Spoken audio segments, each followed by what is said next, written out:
उस अवरोध के भीतर दो विशाल रक्तलाल कृपांशवियां प्रलयकारी शक्ति के साथ टकराईं। अवरोध तुरंत लाल रोशनी से भर गया और अंदर कुछ भी देखना असंभव हो गया। धमाका। कुछ ही पलों बाद धमाका हुआ। वह अवरोध गुब्बारे की तरह फूल गया और पल भर में अपने मूल आकार से कई गुना बड़ा हो गया। शिष्य डर के मारे उछल पड़े और जल्दी से भाग गए। अगर अवरोध फट गया तो उनके पास एक भी लाश नहीं बचेगी। सौभाग्य से हिंसक रूप से फैलने के बाद भी अवरोध में विस्फोट नहीं हुआ। यह धीरे धीरे अपने मूल आकार में वापस आ गया। बाधा के भीतर दो आकृतियां सांस के लिए हाँफ रही थीं। सिद्धार्थ की कृपाण जमीन पर टिकी हुई थी, उसका चेहरा पीला पड़ गया था। स्प्लिट द हेवंस का तीसरा रूप अतुलनीय रूप से तेज था, लेकिन इसकी थकावट भी भयानक थी। सिद्धार्थ का आध्यात्मिक युवान मूल रूप से चट्टान के निचले स्तर पर पहुंच गया था, जिसने उसे चौंका दिया। क्यू शिन्यान के पास इतना भरपूर आध्यात्मिक युवान था कि 4 क्यूई समुद्र भी उसे खत्म करने के लिए पर्याप्त नहीं थे। लेकिन फिर इसके बारे में सोचते हुए उसने सोचा कि यह समझ में आता है। क्यू शिन्यान एक दिव्य प्राणी था और स्वर्ग और पृथ्वी के साथ विलय के बाद वह लगातार लड़ने के लिए दुनिया की ऊर्जा को बाहर निकालने में सक्षम था। क्यू शिन्यान पागलों की तरह हाँफ रहा था। उसके शरीर को ढकने वाला रून मंद पड़ गया था और उसकी आभा अचानक कम हो गई थी। सिद्धार्थ ने गहरी सांस ली और अपनी कृपाण उठाई। अपनी आभा को थोड़ा स्थिर करने के बाद वह क्यू शिन्यान की ओर चलने लगा। शिष्यों ने चिल्लाकर कहा, क्या अब भी वह लड़ना चाहता है? क्यू शिन्यान ने भी गहरी सांस ली और अपनी कमर सीधी की। महत्वपूर्ण क्षण आते ही उसने अपने आध्यात्मिक युवान के अंतिम अवशेषों पर नियंत्रण कर लिया। मारना। सिद्धार्थ और क्यू शिन्यान एक साथ दहाड़ने लगे। सिद्धार्थ की कृपाण क्यू शिन्यान की ज्वाला ब्लेड से जोरदार तरीके से टकराई। दोनों पक्ष एक दूसरे की शक्ति से उड़ गए और उनकी आभा एक बार फिर गिर गई। स्वर्गीय नेट उल्का पतन। क्यू शिन्यान ने हाथ की मुहरें बनाई और उसके चारों ओर की लपटें गायब हो गईं। उनकी जगह एक विशाल ज्वाला क्षेत्र ने ले ली जो सिद्धार्थ की ओर बढ़ी। ज्वाला का गोला मूलतः केवल 2 दर्जन मीटर चौड़ा था, लेकिन आधे रास्ते में यह अचानक 10 गुना बढ़ गया तथा हवा में उड़ते समय भयंकर गड़गड़ाहट की आवाज निकालने लगा। सिद्धार्थ को पता था कि यह क्यू शिन्यान का अपने अर्थ फ्लेम बीस्ट के साथ संयुक्त हमला था। बिना सोचे समझे उसने अपनी बाहों पर 2 ड्रैगन टैटू सक्रिय कर दिए। डबल ड्रैगन विनाश। लेई लॉन्ग और हुओ लॉन्ग उड़कर बाहर आ गए और ज्वाला के गोले से टकरा गए। हवा में लपटें और बिजली चमकने लगी। सिद्धार्थ और क्यू शिन्यान दोनों एक बार फिर उड़ गए, खून की उल्टी करने लगे और उनके शरीर लगभग ढहने लगे। उस टक्कर के बाद लोग यह देखकर चौंक गए कि चाहे वह क्यू शिन्यान का पृथ्वी ज्वाला जानवर हो या सिद्धार्थ की बिजली और ज्वाला ड्रैगन, वे सभी बहुत सिकुड़ गए थे। दोनों ड्रैगन अब केवल 300 मीटर लंबे थे, जबकि क्यू शिन्यान का ज्वाला तेंदुआ केवल एक साधारण जादुई जानवर के आकार का था। दोनों पक्षों ने अपनी शक्ति का बहुत अधिक उपयोग किया था और अपने शरीर को नष्ट होने से बचाने के लिए उनके पास अपनी शेष ऊर्जा को छोटे रूपों में संघनित करने के अलावा कोई विकल्प नहीं था। दोनों ड्रैगन ने ज्वाला तेंदुए को फाड़ डाला, जबकि ज्वाला तेंदुए ने अपनी जान की बाजी लगाकर जवाबी हमला किया। लेकिन उनकी पिछली लड़ाई की तुलना में अब यह 3 बच्चों की हाथापाई जैसा था। बोलने लायक शक्ति नहीं थी। उस टक्कर में सिद्धार्थ और क्यू शिन्यान को बहुत चोटें आई थीं। हालांकि सिद्धार्थ की हालत थोड़ी बेहतर थी क्योंकि उसका शारीरिक शरीर ही उसका मजबूत पक्ष था। उसकी मोटी चमड़ी के कारण उसकी चोटें इतनी बुरी नहीं थीं। आदिम अराजकता वाले स्थान के पेड़ पहले ही सूख चुके थे, इसलिए उनके लिए उनसे और अधिक जीवन ऊर्जा प्राप्त करने का कोई तरीका नहीं था। सिद्धार्थ ने पाया कि उसका शरीर पहले ही इस स्तर तक बढ़ चुका था कि ये पेड़ अब उसकी मांगों को पूरा करने में सक्षम नहीं थे। बस कुछ छोटी चोटों को ठीक करने से उनकी ऊर्जा पूरी तरह से समाप्त हो गई। क्यू शिन्यान के लिए वह और भी बुरा था। उसने पहले ही उस हमले के साथ अपने पृथ्वी ज्वाला जानवर को भेज दिया था, इसलिए वह इससे सुरक्षित नहीं था। उसे खुद को बचाने के लिए अपने थोड़े से बचे हुए आध्यात्मिक युवान को खत्म करने की जरूरत थी। लेकिन चूंकि उसने पहले ही अपने कोर रून्स को प्रज्वलित कर लिया था, इसलिए स्वर्ग और पृथ्वी से अवशोषित होने वाली ऊर्जा की मात्रा बहुत कम हो गई थी। नतीजतन इस हमले ने उसकी सारी हड्डियां लगभग तोड़ दी थीं। काटो इसे, सिद्धार्थ ने संघर्ष करते हुए लेई लॉन्ग और हुओ लॉन्ग को आदेश दिया। दोनों ड्रैगन ने तुरंत अपने प्रतिद्वंद्वी के हमले को नजरअंदाज कर दिया और जितना हो सके उसे अपने चारों ओर लपेट लिया। उसके बाद एक अजीब बात हुई। फ्लेम तेंदुआ बिजली और फ्लेम ड्रैगन के साथ गायब हो गया। क्यू शिन्यान की अभिव्यक्ति तुरंत बदल गई क्योंकि उस पल उसने अपने पृथ्वी ज्वाला जानवर के साथ अपना आध्यात्मिक संबंध खो दिया। सिद्धार्थ, तुम वाकई मरना चाहते हो? क्यू शिनयान ने दहाड़ते हुए कहा। उसे पता था कि यह निश्चित रूप से सिद्धार्थ ने किया है। उसने अपना अर्थ फ्लेम बीस्ट छीन लिया था। उसका अनुमान सही था। शायद अगर उसके पृथ्वी ज्वाला जानवर में अभी भी उसकी ऊर्जा होती तो सिद्धार्थ उसे कुछ नहीं कर पाता, लेकिन अब वह कमजोर था, एक और झटका सहन करने में असमर्थ था। लेई लॉन्ग और हो लॉन्ग की मदद से सिद्धार्थ ने उसे आदिम अराजकता वाले स्थान में खींच लिया था।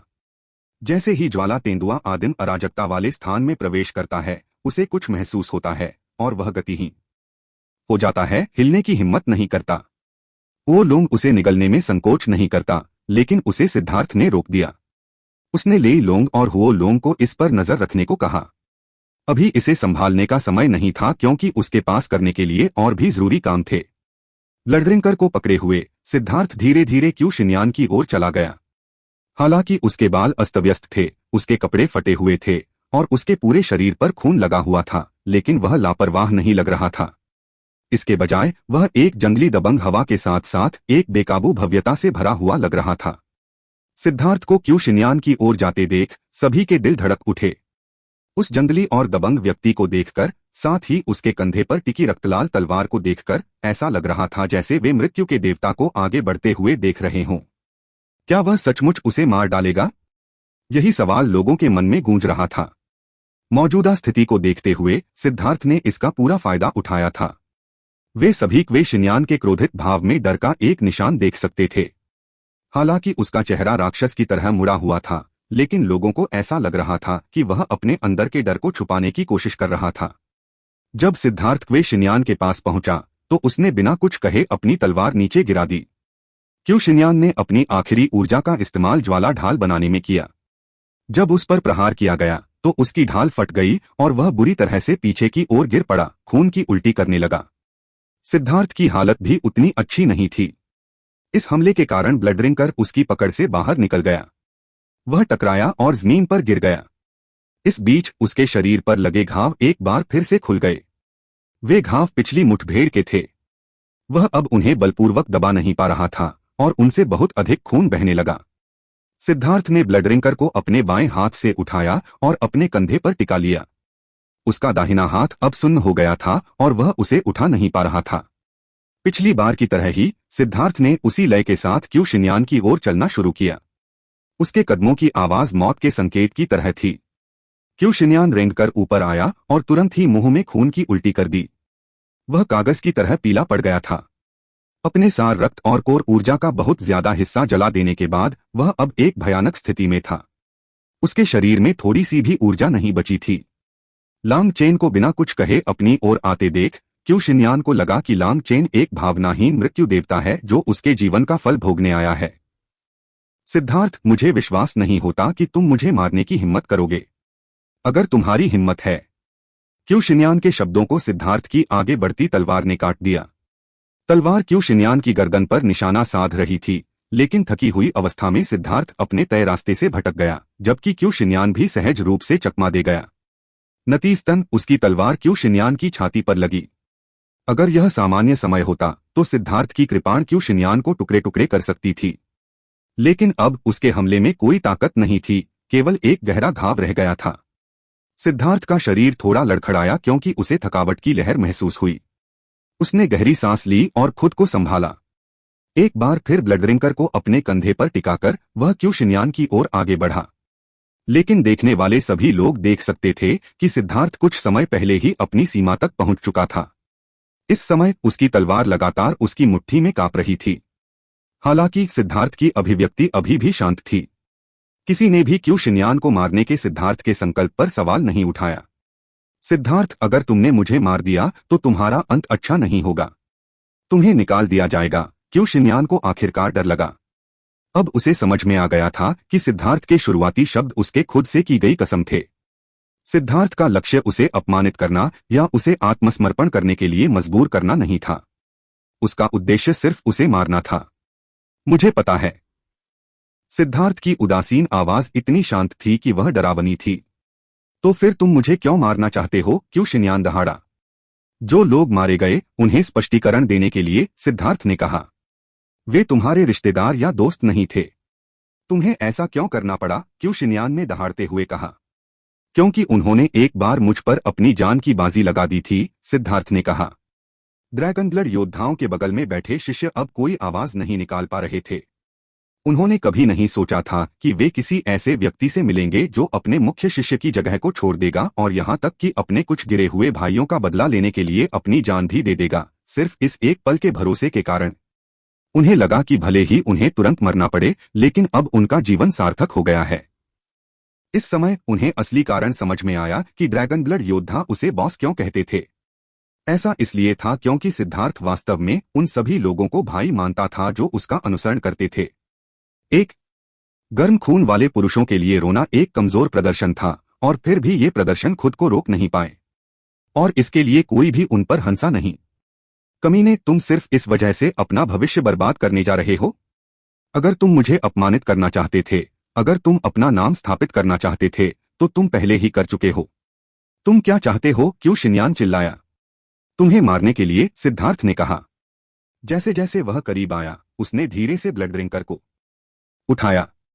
नहीं, तुम मुझे नहीं मार सकते, क्यू शिनयान अनिच्छा से दहाड़ा। यह दूसरे लोगों के सपनों और जीवन को कुचलने की कीमत है। कार्रवाई के परिणाम होते हैं। सिद्धार्थ ने अपना सिर हिलाया और ब्लड ड्रिंकर की ठंडी रोशनी चमक उठी। यह रोशनी सीधे क्यू शिनयान के सिर की ओर बढ़ी। क्यू शिनयान के माथे पर सिद्धार्थ की तलवार का वार देखकर बाहर खड़े सभी शिष्य चौंककर चिल्ला उठे। क्यू शिनयान का आत्मा रक्त समाप्त हो चुका था। उसके पास स्वर्गीय दाव ऊर्जा को प्रसारित करने का कोई तरीका नहीं था, और उसके पास कोई आध्यात्मिक युवान नहीं था। एक बार छेदा जाने पर, अपनी आत्मा की रक्षा करने के लिए कोई ऊर्जा नहीं होने पर, वह वास्तव में मर जाएगा। 5वीं रैंक का एक सेलेस्टियल इस तरह मरने वाला था।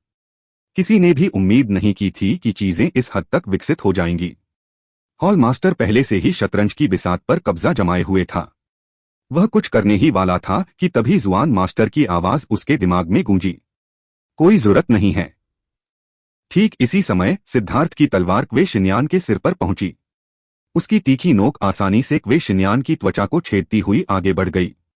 लेकिन जैसे ही उसकी तलवार क्वे शिनयान के मस्तिष्क को भेदने वाली थी, क्वे शिनयान के सिर से अचानक एक रोशनी फूट पड़ी। वह गायब हो गया। एक जीवन रक्षक ताबीज, कुछ बुजुर्ग लोग आश्चर्य से चिल्लाए। तो यह अभी भी एक विफलता थी। यह धिक्कार है। किस्मत। सिद्धार्थ अब ब्लड ड्रिंकर को पकड़ नहीं पा रहा था। वह जमीन पर गिर गया। उसी समय उसे लगा कि दुनिया उसके चारों ओर घूम रही है। उसकी दृष्टि धुंधली हो गई और वह बेहोश हो गया। उसने कभी इतनी थकान महसूस नहीं की थी। बेहोश होना एक आशीर्वाद की तरह लग रहा था। अंतहीन अंधेरे में सिद्धार्थ को एक तरह की शांति महसूस हुई। इस अंधेरे में उसके लिए चिंता करने या सोचने के लिए कुछ भी नहीं था। वह पूरी तरह से आराम महसूस कर रहा था। सिद्धार्थ, क्या तुम मेरी पुकार सुन सकते हो? अचानक सिद्धार्थ की आत्मा में एक आवाज गूंजी। वह बहुत जानी पहचानी आवाज थी। आप कौन हैं? सिद्धार्थ ने पूछा। यह सवाल पूछने की कोई जरूरत नहीं है। आपको बस इतना जानना है कि आप भाग्य के बेटे हैं। लाखों लोगों की जिंदगी आपके हाथों में है। जल्दी करो और मजबूत बनो, नहीं तो बहुत देर हो जाएगी, उस आवाज ने जोर दिया। क्या बहुत देर हो जाएगी? क्या तुम इसे स्पष्ट रूप से नहीं समझा सकते? सिद्धार्थ ने गुस्से में कहा। अब भी उसे नहीं पता था कि यह आवाज क्या थी या यह किस बारे में बात कर रही थी। अभी तुम बहुत कमजोर हो। अगर किसी ने तुम्हें देख लिया तो तुम्हें तुरंत मार दिया जाएगा। जब तक वे तुम्हें देख नहीं लेते तब तक इसका फायदा उठाओ, वरना सब कुछ नष्ट हो जाएगा। उस आवाज ने उसके सवाल का जवाब नहीं दिया। क्या तुम्हारे दिमाग में कुछ गड़बड़ है? आधी कहानी मत बताओ, सिद्धार्थ ने दहाड़ते हुए कहा। इस तरह की छोटी छोटी बातें सुनकर ही वह पागल हो रहा था। सिद्धार्थ, तुम्हें जो करना है वो है। वह आवाज अचानक गायब हो गई। अरे तुम क्या कर रहे हो? सिद्धार्थ दहाड़ा। मैं जो कर रहा हूं उससे तुम्हारा क्या मतलब है? मैं तुम्हें ठीक कर रहा हूं, एक महिला की आवाज गूंजी जिसमें थोड़ा गुस्सा था। अंधेरा गायब हो चुका था। सिद्धार्थ बिस्तर पर लेटा हुआ था और हरे रंग की पोशाक पहने एक महिला उसे घूर रही थी। आह, माफ करना। मैं कहाँ हूं? सिद्धार्थ ने माफी मांगी। उसने चारों ओर देखा और पाया कि वह एक साधारण कमरे में था जिसमें सभी प्रकार के उपकरण थे जिनका उद्देश्य उसे नहीं पता था। सिद्धार्थ, तुम जाग रहे हो। अचानक खुशबू का एक झोंका उस पर आया। तांग वानेर दौड़कर उसके पास आई। मैंने अभी अभी उसकी जांच की है, वह मूलतः ठीक है। आप जब चाहें जा सकते हैं, हरी पोशाक पहने उस महिला ने जाने से पहले कहा। बोलो बिगड़ैल, क्या तुमने उसका शोषण किया? तांग वानेर ने संदेह से सिद्धार्थ को देखा। तुम क्या बात कर रही हो? वह तुम्हारी खूबसूरती का 1000वां हिस्सा भी नहीं है। सिद्धार्थ मुस्कुराया। नापसंद तांग वानेर ने सिद्धार्थ को मारा, लेकिन वह किसी दुर्लभ आकर्षण के साथ शर्मा गई। सिद्धार्थ अंदर ही अंदर शरारती अंदाज में हंसा। कहे, अब मैं उसे सिर्फ एक वाक्य से ही संभाल सकता हूं। यह कहा जा सकता है कि अब वह तांग वानेर के स्वभाव के बारे में पूरी तरह से स्पष्ट था। हालांकि वह उग्र थी, फिर भी उसके विचार एक महिला के जैसे थे। अगर वह उसे इतनी बार परेशान नहीं करता तो उसका गुस्सा इतना विस्फोटक नहीं होता। वानेर, क्या वह आदमी मर गया? सिद्धार्थ ने पूछा। तुम मूर्ख हो। तुमने लगभग एक आपदा को भड़का दिया क्योंकि तुम उसे मारना चाहते थे। क्या तुम थोड़ा शांत नहीं हो सकते? तांग वानेर की आंखें थोड़ी लाल हो गईं, क्योंकि वह उसके बारे में बहुत चिंतित थी। खांसी, तुम मुझे दोष नहीं दे सकते। वह कितना दिखावा करने वाला था, यह देखते हुए अगर मैंने उसे नहीं काटा होता तो यह उसके प्रदर्शन के लायक नहीं होता। तो आखिर में क्या हुआ? सिद्धार्थ ने पूछा। तांग वानेर ने डांटा, तुम बदमाश हो, तुम मुझे बहुत गुस्सा दिलाते हो। जैसे ही तुम क्यू शिन्यान को मारने वाले थे, उसने अपने शरीर के भीतर एक जीवनरक्षक ताबीज सक्रिय कर दिया। उसे टेलीपोर्ट कर दिया गया और एल्डर हॉल मास्टर को उसे फिर से खोजने के लिए जुआंटियन जेड बोर्ड का उपयोग करना पड़ा। जब उन्होंने उसे पाया तो वह बेहोश था और तुम्हारी तरह ही उसे हीलिंग हॉल में भेज दिया गया। वरिष्ठ प्रशिक्षु भान मुकिंगक्सवान व्यक्तिगत रूप से तुम्हें ठीक करने आई थी, इसलिए तुम्हें उसका उचित रूप से धन्यवाद करना चाहिए। उसने तुम्हें ठीक करने के लिए बहुत समय और ऊर्जा खर्च की। सिद्धार्थ ने सिर हिलाया। उसके शक्तिशाली भौतिक शरीर को चोट लगने के बाद ठीक होने के लिए बहुत ज्यादा जीवन ऊर्जा की जरूरत होती है। म्यू किंगक्सवान ने शायद अपनी कोर ऊर्जा का इस्तेमाल करके उसे इतनी जल्दी ठीक होने दिया। सिद्धार्थ की आंखें अचानक चमक उठीं। तो क्या क्वे शिन्यान ठीक बगल में है? तुम क्या सोच रहे हो?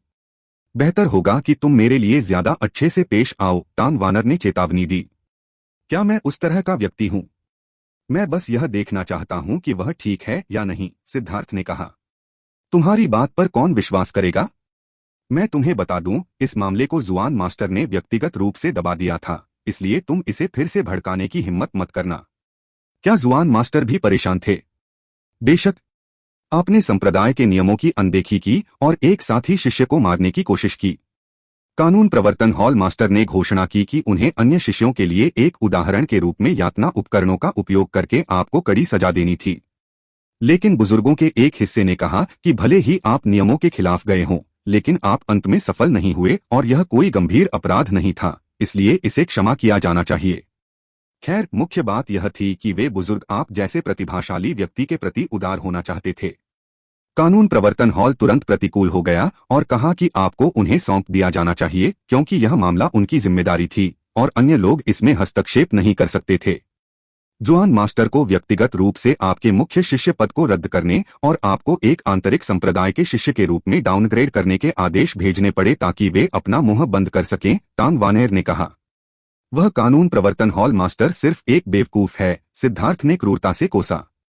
चाहे उसने उस बूढ़े कमीने को कैसे भी देखा हो, उसे उसमें कुछ भी अच्छा नहीं लगा। सिद्धार्थ, तुम्हें शांत रहना होगा। हमने अभी भी खुद को दाओ संप्रदाय में स्थापित नहीं किया है, इसलिए अब मजबूत दुश्मन बनाना बेहद प्रतिकूल है। बस इस मामले को क्यू शिन्यान के साथ ही रहने दो, तांग वानेर ने समझाया। सिद्धार्थ ने अपना सिर हिलाया। वानेर, तुम जानती हो कि मैं कौन हूं। मैं हमेशा अपने दिल की सुनता हूं और मैं निश्चित रूप से क्यू शिन्यान को नहीं छोड़ सकता, क्योंकि उसने इतने सारे निर्दोष शिष्यों को मार डाला। लेकिन चिंता मत करो, मैं इस बार उससे मौत तक नहीं लड़ पाया, इसलिए अगली बार मैं नियमों के अनुसार उसे मौत तक मारूंगा। मैं गारंटी देता हूं कि मैं तुम्हें और परेशान नहीं करूंगा। सिद्धार्थ ने कितनी गंभीरता से वादा किया था, यह देखकर तांग वानेर असहाय होकर केवल सिर हिला सकी। सिद्धार्थ उसे उतना ही मान रहा था जितना वह उसे देना चाहता था। इसके बाद सिद्धार्थ ने ड्रैगन ब्लड लीजन के बारे में पूछा। तांग वानेर ने उसे बताया कि हालांकि उससे उसका मुख्य शिष्य पद छीन लिया गया था, फिर भी विशेष परिस्थितियों के कारण उसने अपना गुट बनाने का अधिकार बरकरार रखा था। वे अन्य शिष्य जिन्हें उसने आंतरिक संप्रदाय के मुकदमे में नेतृत्व किया था, वे सभी उसके साथ शामिल हो गए थे और इसलिए उनका गुट तुरंत आकार में बढ़ गया था। टांग वानेर को अभी भी इतने सारे चेहरे देखने की आदत नहीं थी, लेकिन राहत की बात यह थी कि वे सभी नए शिष्य सिद्धार्थ के प्रति अपनी कृतज्ञता के कारण अत्यंत आज्ञाकारी थे। इसलिए संख्या में उछाल के बावजूद चीजों को संभालना अभी भी आसान था। सिद्धार्थ खुद को आहें भरने से रोक नहीं पाया। शुरू में उसे दया आ गई थी और वह यह नहीं देखना चाहता था कि परित्यक्त शिष्यों के समूह को मुकदमे में मार दिया जाए। वह मूल रूप से ड्रैगन ब्लड लीजन के विस्तार के बारे में नहीं सोच रहा था, लेकिन अब शायद वह ऐसा कुछ नहीं था जिस पर वह निर्णय ले सकता था। वह इतने सारे ईमानदार चेहरों को मना नहीं कर सकता था। हालांकि इन शिष्यों में कम प्रतिभा और शक्ति थी, लेकिन उनकी वफादारी कोई समस्या नहीं थी। बात सिर्फ इतनी थी कि वहां उनकी संख्या बहुत ज्यादा थी और सिद्धार्थ को दबाव बढ़ता हुआ महसूस हुआ। टांग वानेर से सिद्धार्थ को पता चला कि वह 7 दिनों से बेहोश था। इस हफ्ते के दौरान बहुत सी चीजें घटित हुई थीं। टांग वानेर ड्रैगन ब्लड लीजन की प्रभारी थी। वह सबसे पहले उनके गुट को पंजीकृत करने गई थी और फिर कुछ प्रक्रियाओं का पालन किया गया था। सौभाग्य से इस तरह की संरचना का अनुभव टांग वानेर ने पहले ही 108वें मठ में किया था और इसलिए वह चीजों को आसानी से संभालने में सक्षम थी। प्रक्रियाओं के दौरान उसे दिव्य पशु हवेली, हेगेमॉन हॉल और फ्लेम गेट के शिष्यों के साथ कुछ संघर्षों का सामना करना पड़ा, लेकिन अंत में उसने सहन करने का फैसला किया और इसलिए कोई बड़ी लड़ाई नहीं हुई। अरे, मुझे यकीन है कि उनके चेहरे पर फिर से खुजली होने लगी होगी। वे बस मेरे थप्पड़ मारने का इंतजार कर रहे हैं, सिद्धार्थ ने कोसा। क्यू शिन्यान के साथ उसकी लड़ाई ने उसे चेतावनी दे दी थी। उसकी अपनी नींव उनसे कहीं ज्यादा कमजोर थी। जब वास्तविक युद्ध शक्ति की बात आती है तो वह संभवतः क्यू जिन्यान का मुकाबला नहीं कर सकता था यदि उसने लड़ाई से पहले ही अपने पृथ्वी ज्वाला जानवरों में से एक को नहीं संभाला होता। अगर क्यू शिन्यान 2 पृथ्वी ज्वालाओं की शक्ति के साथ विलीन हो गया होता तो उसे हराने के लिए सिद्धार्थ को वास्तव में अपनी जान जोखिम में डालनी पड़ती। वह शुद्ध शक्ति के माध्यम से इतनी मजबूती से जीतने में सक्षम नहीं होता। हालांकि प्रतिद्वंद्वी जितना मजबूत होता वह उतना ही ज्यादा उत्साहित महसूस करता। सिर्फ विशेषज्ञों के साथ लड़कर ही वह जान सकता था कि उसमें अभी भी क्या कमी है और वह कैसे सुधार कर सकता है। सिर्फ दबाव होने पर ही प्रेरणा मिलती थी। टांग वानेर ने उसे बताना जारी रखा कि क्या हुआ था, और जिस बात ने सिद्धार्थ को विशेष रूप से प्रभावित किया वह यह था कि नए 13,000 शिष्यों ने गोलियां, हथियार या तकनीक पाने के लिए अपने अंक नहीं बदले। इसके बजाय उन्होंने वे सब टांग वानेर को दे दिए। उस समय टांग वानेर स्तब्ध रह गया था। गुट का काम अपने शिष्यों को लाभ वितरित करना था ताकि गुट को और अधिक एकजुट बनाया जा सके। ऐसा कोई गुट कभी नहीं था जो शिष्यों के अंक लेता हो। टांग वानेर ने स्वीकार नहीं किया था और इसलिए उन शिष्यों ने कहा था कि उनका जीवन ड्रैगन ब्लड लीजन का था। उनका सब कुछ ड्रैगन ब्लड लीजन का था। वे साधारण शब्द थे, लेकिन सिद्धार्थ उनकी ईमानदारी और विश्वास को महसूस कर सकता था। वह बेहद प्रभावित हुआ। विश्वास आपसी होना चाहिए। ये अच्छी समस्याएं हैं। कल मैं बाहर जाऊंगा और अंक प्राप्त करने का कोई तरीका सोचूंगा, सिद्धार्थ ने कहा। उसका परिवार बड़ा हो गया था और उसे और भी लोगों का पेट पालना था। चूंकि उन्होंने उसका अनुसरण करने का फैसला किया था, इसलिए वह उन्हें मुश्किल समय में नहीं पड़ने देगा। आपके पास शायद समय नहीं होगा।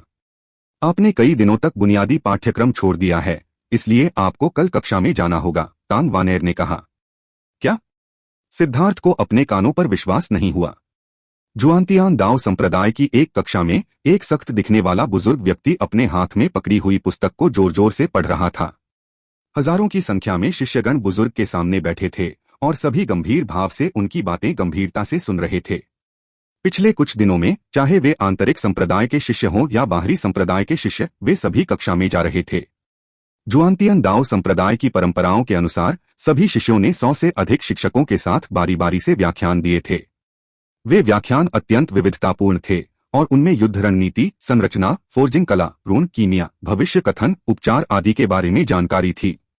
100 से अधिक सर्वव्यापी विषय थे। सबसे चौंकाने वाली बात यह थी कि वहां जिथर, शतरंज, विद्वान और चित्रकारी साधना पद्धतियां भी थीं और कुछ साधना पेशे भी थे जिनके बारे में उन्होंने कभी नहीं सुना था। उदाहरण के लिए गायन, नृत्य आदि। उन्होंने कभी नहीं सुना था कि साधक जीविका के लिए ऐसे काम करते हैं। इन दिनों के दौरान वे शिक्षकों को उन कलाओं को प्रस्तुत करते हुए सुन रहे थे जिनमें वे सबसे अधिक निपुण थे। यह शिष्यों को अपने स्वयं के कौशल, रुचियों और योग्यता पर विचार करने का अवसर देने के लिए था ताकि वे यह तय कर सकें कि उनकी भविष्य की साधना किस दिशा में होगी। यह कहने की जरूरत नहीं है कि जुआनटियन दाओ संप्रदाय की नींव बिल्कुल चौंकाने वाली थी। जब तक आप किसी चीज के बारे में सोचते हैं, आपको उसमें विशेषज्ञता वाला शिक्षक मिल सकता है, और अगर आप उसके बारे में नहीं सोच पाते हैं तो भी आपको उसके लिए एक शिक्षक मिल जाएगा। जहां तक वर्तमान बुजुर्ग की बात है, वह एक अनुभवी बीस्ट टैमर था। सबसे पहले उन्होंने कुछ बुनियादी ज्ञान पर चर्चा की, साथ ही बीस्ट टैमर के पक्ष और विपक्ष का परिचय दिया, और फिर उन्होंने कुछ अधिक स्तर के अस्तित्वों का परिचय दिया जो प्राचीन इतिहास में दर्ज थे। वे घरेलू पालतू जानवर थे जिन्हें बीस्ट टैमर अपने सपनों में भी पाने के लिए तरसते थे। हजारों की संख्या में उपस्थित शिष्य ध्यानपूर्वक सुन रहे थे। केवल एक व्यक्ति का ध्यान भंग हो रहा था क्योंकि उसका दिमाग तेजी से काम कर रहा था। सिद्धार्थ बहुत पहले से ही इस बुजुर्ग ड्रोन की बातें सुनकर थक चुका था। दाओ संप्रदाय का यह नियम बेहद परेशान करने वाला था। भले ही आप जानवर पालने वाले न हो और आपका उस पेशे को चुनने का कोई इरादा न हो, फिर भी आपको यह क्लास सुननी ही पड़ती थी। बुजुर्ग की आवाज सिद्धार्थ के बाएं कान से अंदर गई और दाएं कान से बाहर निकल गई। वह सिर्फ यही सोच रहा था कि पैसे कैसे कमाए जाएं। कल तान वानेर ने उसे बताया था कि जुआनतियान दाओ संप्रदाय में पूर्वी बंजर भूमि के 108वें मठ की तुलना में अंक प्राप्त करना और भी कठिन था। आंतरिक संप्रदाय के शिष्यों को हर महीने केवल 100 अंक मिलते थे। बाहरी संप्रदाय के शिष्यों को केवल 10 अंक मिलते थे। इसके अलावा उनमें से 5 अंक केवल काम करके और मिशन पूरा करके ही प्राप्त किए जा सकते थे। अगर वे अपने मिशन में विफल हो जाते तो अंक भी काट लिए जाते। जहां तक मुख्य शिष्यों की बात है तो उन्हें सबसे ज्यादा अंक मिले। हर महीने उन्हें 10,000 अंक मिलते थे। अफसोस की बात है कि अब सिद्धार्थ से इसका कोई लेना देना नहीं था, क्योंकि उसे सिर्फ एक आंतरिक संप्रदाय के शिष्य का वेतन ही मिल सकता था। उसकी तलवार की चोट से 9,900 अंक उड़ गए थे। जैसे ही सिद्धार्थ अपने परिवार का भरण पोषण करने के लिए पैसे कमाने के बारे में सोच रहा था, मंच पर मौजूद बुजुर्ग ने उस अधिपति जादुई जानवरों के बारे में चर्चा पूरी कर ली थी जिन्हें पारलौकिक जानवरों के वश में करने में वे कामयाब रहे थे। उसने एक बेहद खतरनाक कहानी सुनानी शुरू की और एक खतरनाक अस्तित्व के बारे में भी चर्चा शुरू कर दी। उत्तरी पाताल में कुन नाम की एक मछली थी। जब कुन बड़ी हुई, बुजुर्ग ने एक भयानक अस्तित्व का वर्णन करना शुरू किया जो केवल किंवदंतियों में ही मौजूद था। शिष्य सभी उत्सुकता से सुन रहे थे जब बुजुर्ग ने अचानक चिल्लाकर कहा, तुम किस बारे में सोच रहे हो? शिष्य चौंक गए और उन्होंने बुजुर्ग की निगाहों का अनुसरण करते हुए देखा कि सिद्धार्थ बेजान भाव से खिड़की की ओर देख रहा था। यह अज्ञात था कि वह क्या सोच रहा था, लेकिन ऐसा लग रहा था कि वह बिल्कुल भी सुन नहीं रहा था। वरिष्ठ प्रशिक्षु भाई सिद्धार्थ के बगल में खड़ी एक युवती थोड़ा शर्मा गई और उसने सिद्धार्थ को हल्के से धक्का दिया। आह, क्या क्लास खत्म हो गई? सिद्धार्थ खुश था, लेकिन उसे जल्दी ही एहसास हो गया कि टीचर उस पर ब्लेड तान रही थी और उसने जल्दी से अपना मुंह बंद कर लिया। तुम खड़े हो जाओ। जो मैंने अभी कहा उसे दोहराओ, शिक्षक ने आदेश दिया।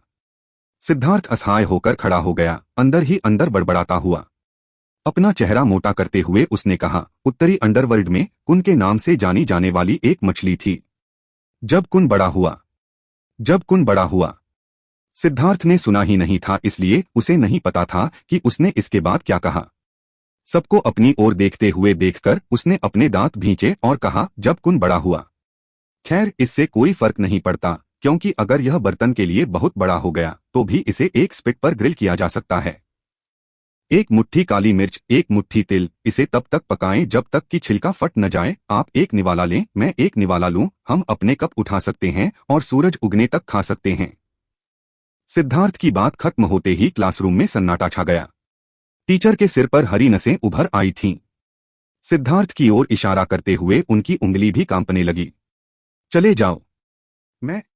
सिद्धार्थ अभी भी बहस करना चाहता था। भागो।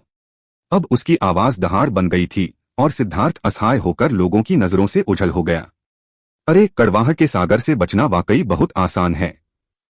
अगर मुझे यह पहले पता होता तो मुझे क्यों तकलीफ उठानी पड़ती। जब सिद्धार्थ काफी दूर चला गया और उसे पता चला कि शिक्षक उसे नहीं देख सकता तो वह रुक गया और अपनी कमर को तान दिया। तुरंत ही उसे बहुत ताजगी महसूस हुई। लगातार व्याख्यान सुनने से उसे ऐसा महसूस होने लगा कि वह पागल हो रहा है। अब बाहर निकाला जाना एक तरह का आशीर्वाद था। मालिक, एक बार जब सिद्धार्थ व्याख्यान क्षेत्र से बाहर निकला तो बांस के जंगल को पार करने के बाद एक व्यक्ति ने उसका स्वागत किया। वह व्यक्ति तुरंत जमीन पर घुटनों के बल बैठ गया और सिद्धार्थ के पैर पकड़ लिए और रोने लगा। क्या बकवास है, किसने तुम्हें इस तरह पीटा? सिद्धार्थ गुस्से से बोला। यह दुखी व्यक्ति वास्तव में गो रैन था। बॉस, आपको मेरे लिए न्याय पाना होगा। सेंट्रल प्लेन्स क्रूर है। मैं अपने गांव लौटना चाहता हूं, गो रैन ने रोते हुए कहा।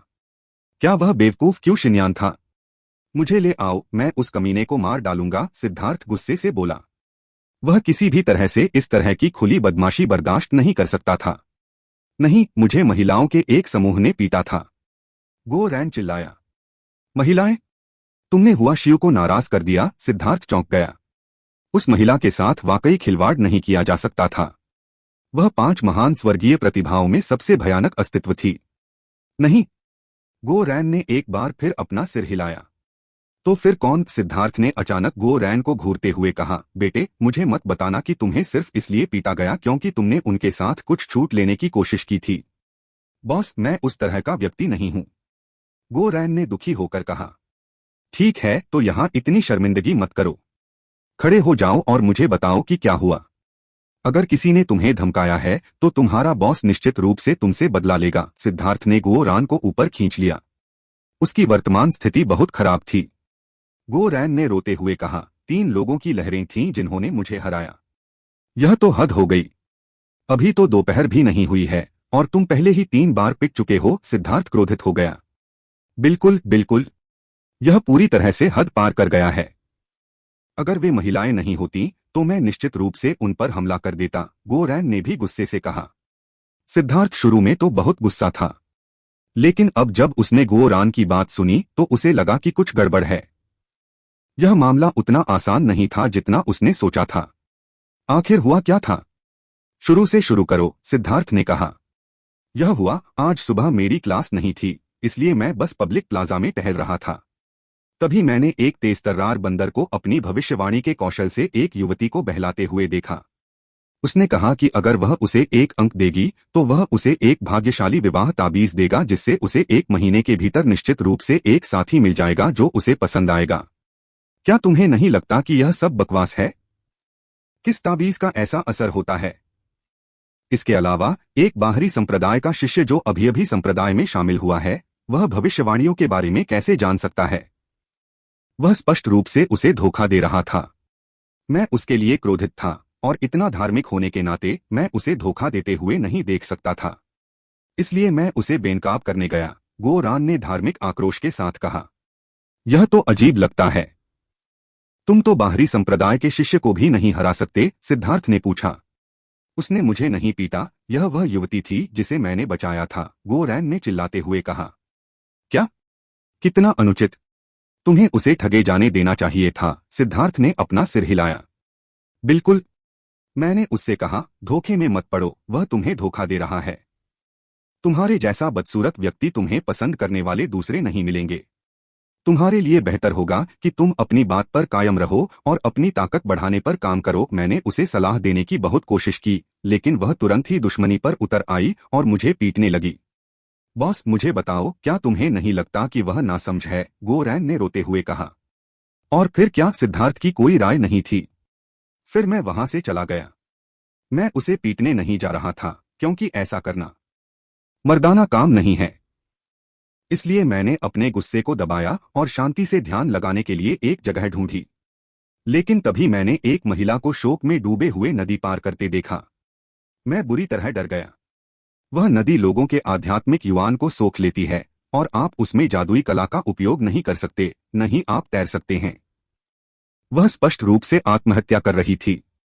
आत्महत्या? हाँ, मैंने उसे दूर से ही चिल्लाया, लेकिन उसने मेरी बात अनसुनी कर दी।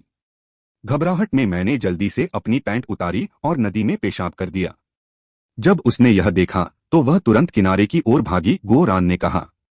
भाई, तुम्हारी ये चालाकी वाकई चौंकाने वाली है। हो सकता है कि वह महिला मरने से न डरती हो, लेकिन उसे पेशाब से डूबने का डर जरूर होगा। कमाल है, तुमने पेशाब करके एक जान बचाई, सिद्धार्थ ने तारीफ की। यह जीवन रक्षक उपाय वाकई कुछ ऐसा था जो शायद ही कोई और सोच पाता। गोरान ने दुखी भाव से कहा, इसमें क्या आश्चर्यजनक था। जैसे ही वह किनारे पर आई, उसने मुझे पीटना शुरू कर दिया और कहा कि उसका कीमती हेयरपिन नदी में गिर गया है और वह उसे ढूंढ रही थी। गोरान ने आह भरी, न केवल मुझे 2 बार पीटा गया, बल्कि वे दोनों बहुत दुष्ट थे। उन्होंने अपनी स्वर्गीय दाव ऊर्जा का इस्तेमाल किया, इसलिए मैं थोड़े समय में ठीक नहीं हो पाया।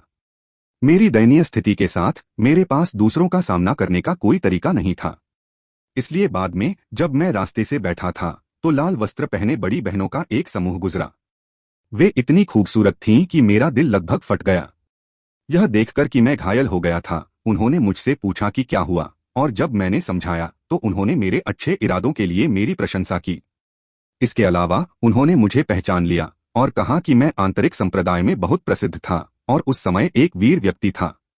उस समय मैं बहुत खुश था और जल्दी से उठकर सब कुछ ठीक करने लगा। मैंने कहा कि हीरो मेरा बॉस है और मैं अजगर की तरह ड्रैगन हूं। और फिर वे तुरंत ही दुश्मनी में बदल गए और पागलों की तरह मुझ पर हमला कर दिया। अगर मैं तेजी से नहीं भागता तो मैं मारा जाता। बॉस, क्या आपको नहीं लगता कि उन लोगों को कोई मानसिक बीमारी है? जब मैंने पूछा कि उन्होंने अचानक मुझे क्यों पीटना शुरू कर दिया, तो उन्होंने कुछ भी नहीं कहा और बस मुझे और जोर से पीटा। सिद्धार्थ ने गोरान की सावधानी पूर्वक जांच की और आह भरी। गोरान, आह गोरान, मैं वास्तव में आपकी प्रशंसा करता हूं।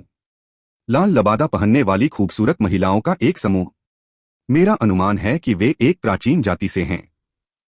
वे स्वर्गीय स्केल ब्लड पाइथन के रक्तवंश वाले लोग हैं। प्राचीन जातियां अपने रक्तवंश पर सबसे अधिक गर्व करती हैं और उनके पूर्वज एक अजगर थे और आप अजगर का अपमान कर रहे हैं। गोरान, बहुत बढ़िया, वास्तव में बहुत बढ़िया। आह, मुझे नहीं पता था। केवल अब गोरैन को समझ में आया कि उन महिलाओं ने तुरंत शत्रुतापूर्ण व्यवहार क्यों किया था। इसलिए मैंने बहुत पहले ही तुमसे कहा था कि तुम इतना दिखावा करना बंद करो और ज्यादा पढ़ाई करो। लेकिन तुम सुनने से इनकार करते हो, इसलिए कोई भगवान भी तुम्हें नहीं बचा सकता, सिद्धार्थ ने बेपसी से कहा। वैसे भी मुझे कियान डुओडुओ के पास ले चलो। मैं कुछ काम निपटाना चाहता हूं। जुआनतियान दाओ संप्रदाय में नए शिष्यों की संख्या लाखों में थी। हालांकि उनमें से अधिकांश युद्ध शिष्य नहीं थे। सिद्धार्थ और अन्य लोगों ने जिस आंतरिक संप्रदाय परीक्षण से गुजरा था, वह मुख्य युद्ध शिष्य बनना था। उनके समूह को जुआनटियन दाओ संप्रदाय द्वारा सबसे महत्वपूर्ण समूह के रूप में देखा गया था। जुआनतियान दाओ संप्रदाय के अधिकांश शिष्यों को लड़ाकू शिष्यों, सहायक शिष्यों और विरासत शिष्यों में विभाजित किया जा सकता है। युद्ध के लिए समर्पित शिष्यों के बारे में ज्यादा कुछ बताने की जरूरत नहीं थी। वे शिष्य ही थे जो संप्रदाय की युद्ध शक्ति का आधार बनेंगे। वे संप्रदाय के कुलीन लोग थे। जहां तक सहायक शिष्यों की बात है, वे शिष्य थे जो युद्ध में युद्ध करने वाले शिष्यों की मदद करते थे। इन शिष्यों की संख्या बहुत अधिक थी और उनमें उपचारक, निर्माण गुरु, धर्म गुरु आदि शामिल थे। जब वे युद्ध करने वाले शिष्यों के साथ मिलकर काम करते थे तो वे पंखों वाले बाघों की तरह होते थे। उन्हें संप्रदाय द्वारा भी महत्वपूर्ण माना जाता था। हालांकि चूंकि वे बहुत अधिक थे, इसलिए उन्हें लगातार समायोजन और प्रशिक्षण की आवश्यकता थी ताकि वे युद्ध के शिष्यों के साथ ठीक से सहयोग कर सकें। यदि उनकी टीम वर्क ठीक नहीं थी तो इससे उनकी शक्ति बढ़ने के बजाय हताहतों की संख्या बढ़ेगी। शिष्यों की इन 2 श्रेणियों के अलावा विरासत वाले शिष्य भी थे। इन शिष्यों में कीमियागर, तावीज बनाने वाले, फोर्जिंग मास्टर्स, मुख्य रूप से विशेष और प्राचीन विरासत वाले शिष्य शामिल थे। ये शिष्य जुआनटियन दाओ संप्रदाय की अर्थव्यवस्था के लिए महत्वपूर्ण स्तंभ थे। जुआनटियन दाओ संप्रदाय ने उनमें जो निवेश किया था वह निश्चित रूप से युद्ध के शिष्यों में लगाए गए निवेश से कम नहीं था। उन्हें उनकी कलाएं सिखाने में अनंत संसाधन समाप्त हो गए। शुरुआत में उनकी असफलता दर भयावह रूप से अधिक थी, लेकिन एक बार जब वे धीरे धीरे महारत के एक निश्चित स्तर पर पहुंच गए तो वे जुआनटियन दाओ संप्रदाय को चौंका देने वाली मात्रा में लाभ पहुंचाने लगे। ऐसे कई शिष्य थे और संप्रदाय द्वारा उनकी बहुत देखभाल भी की जाती थी।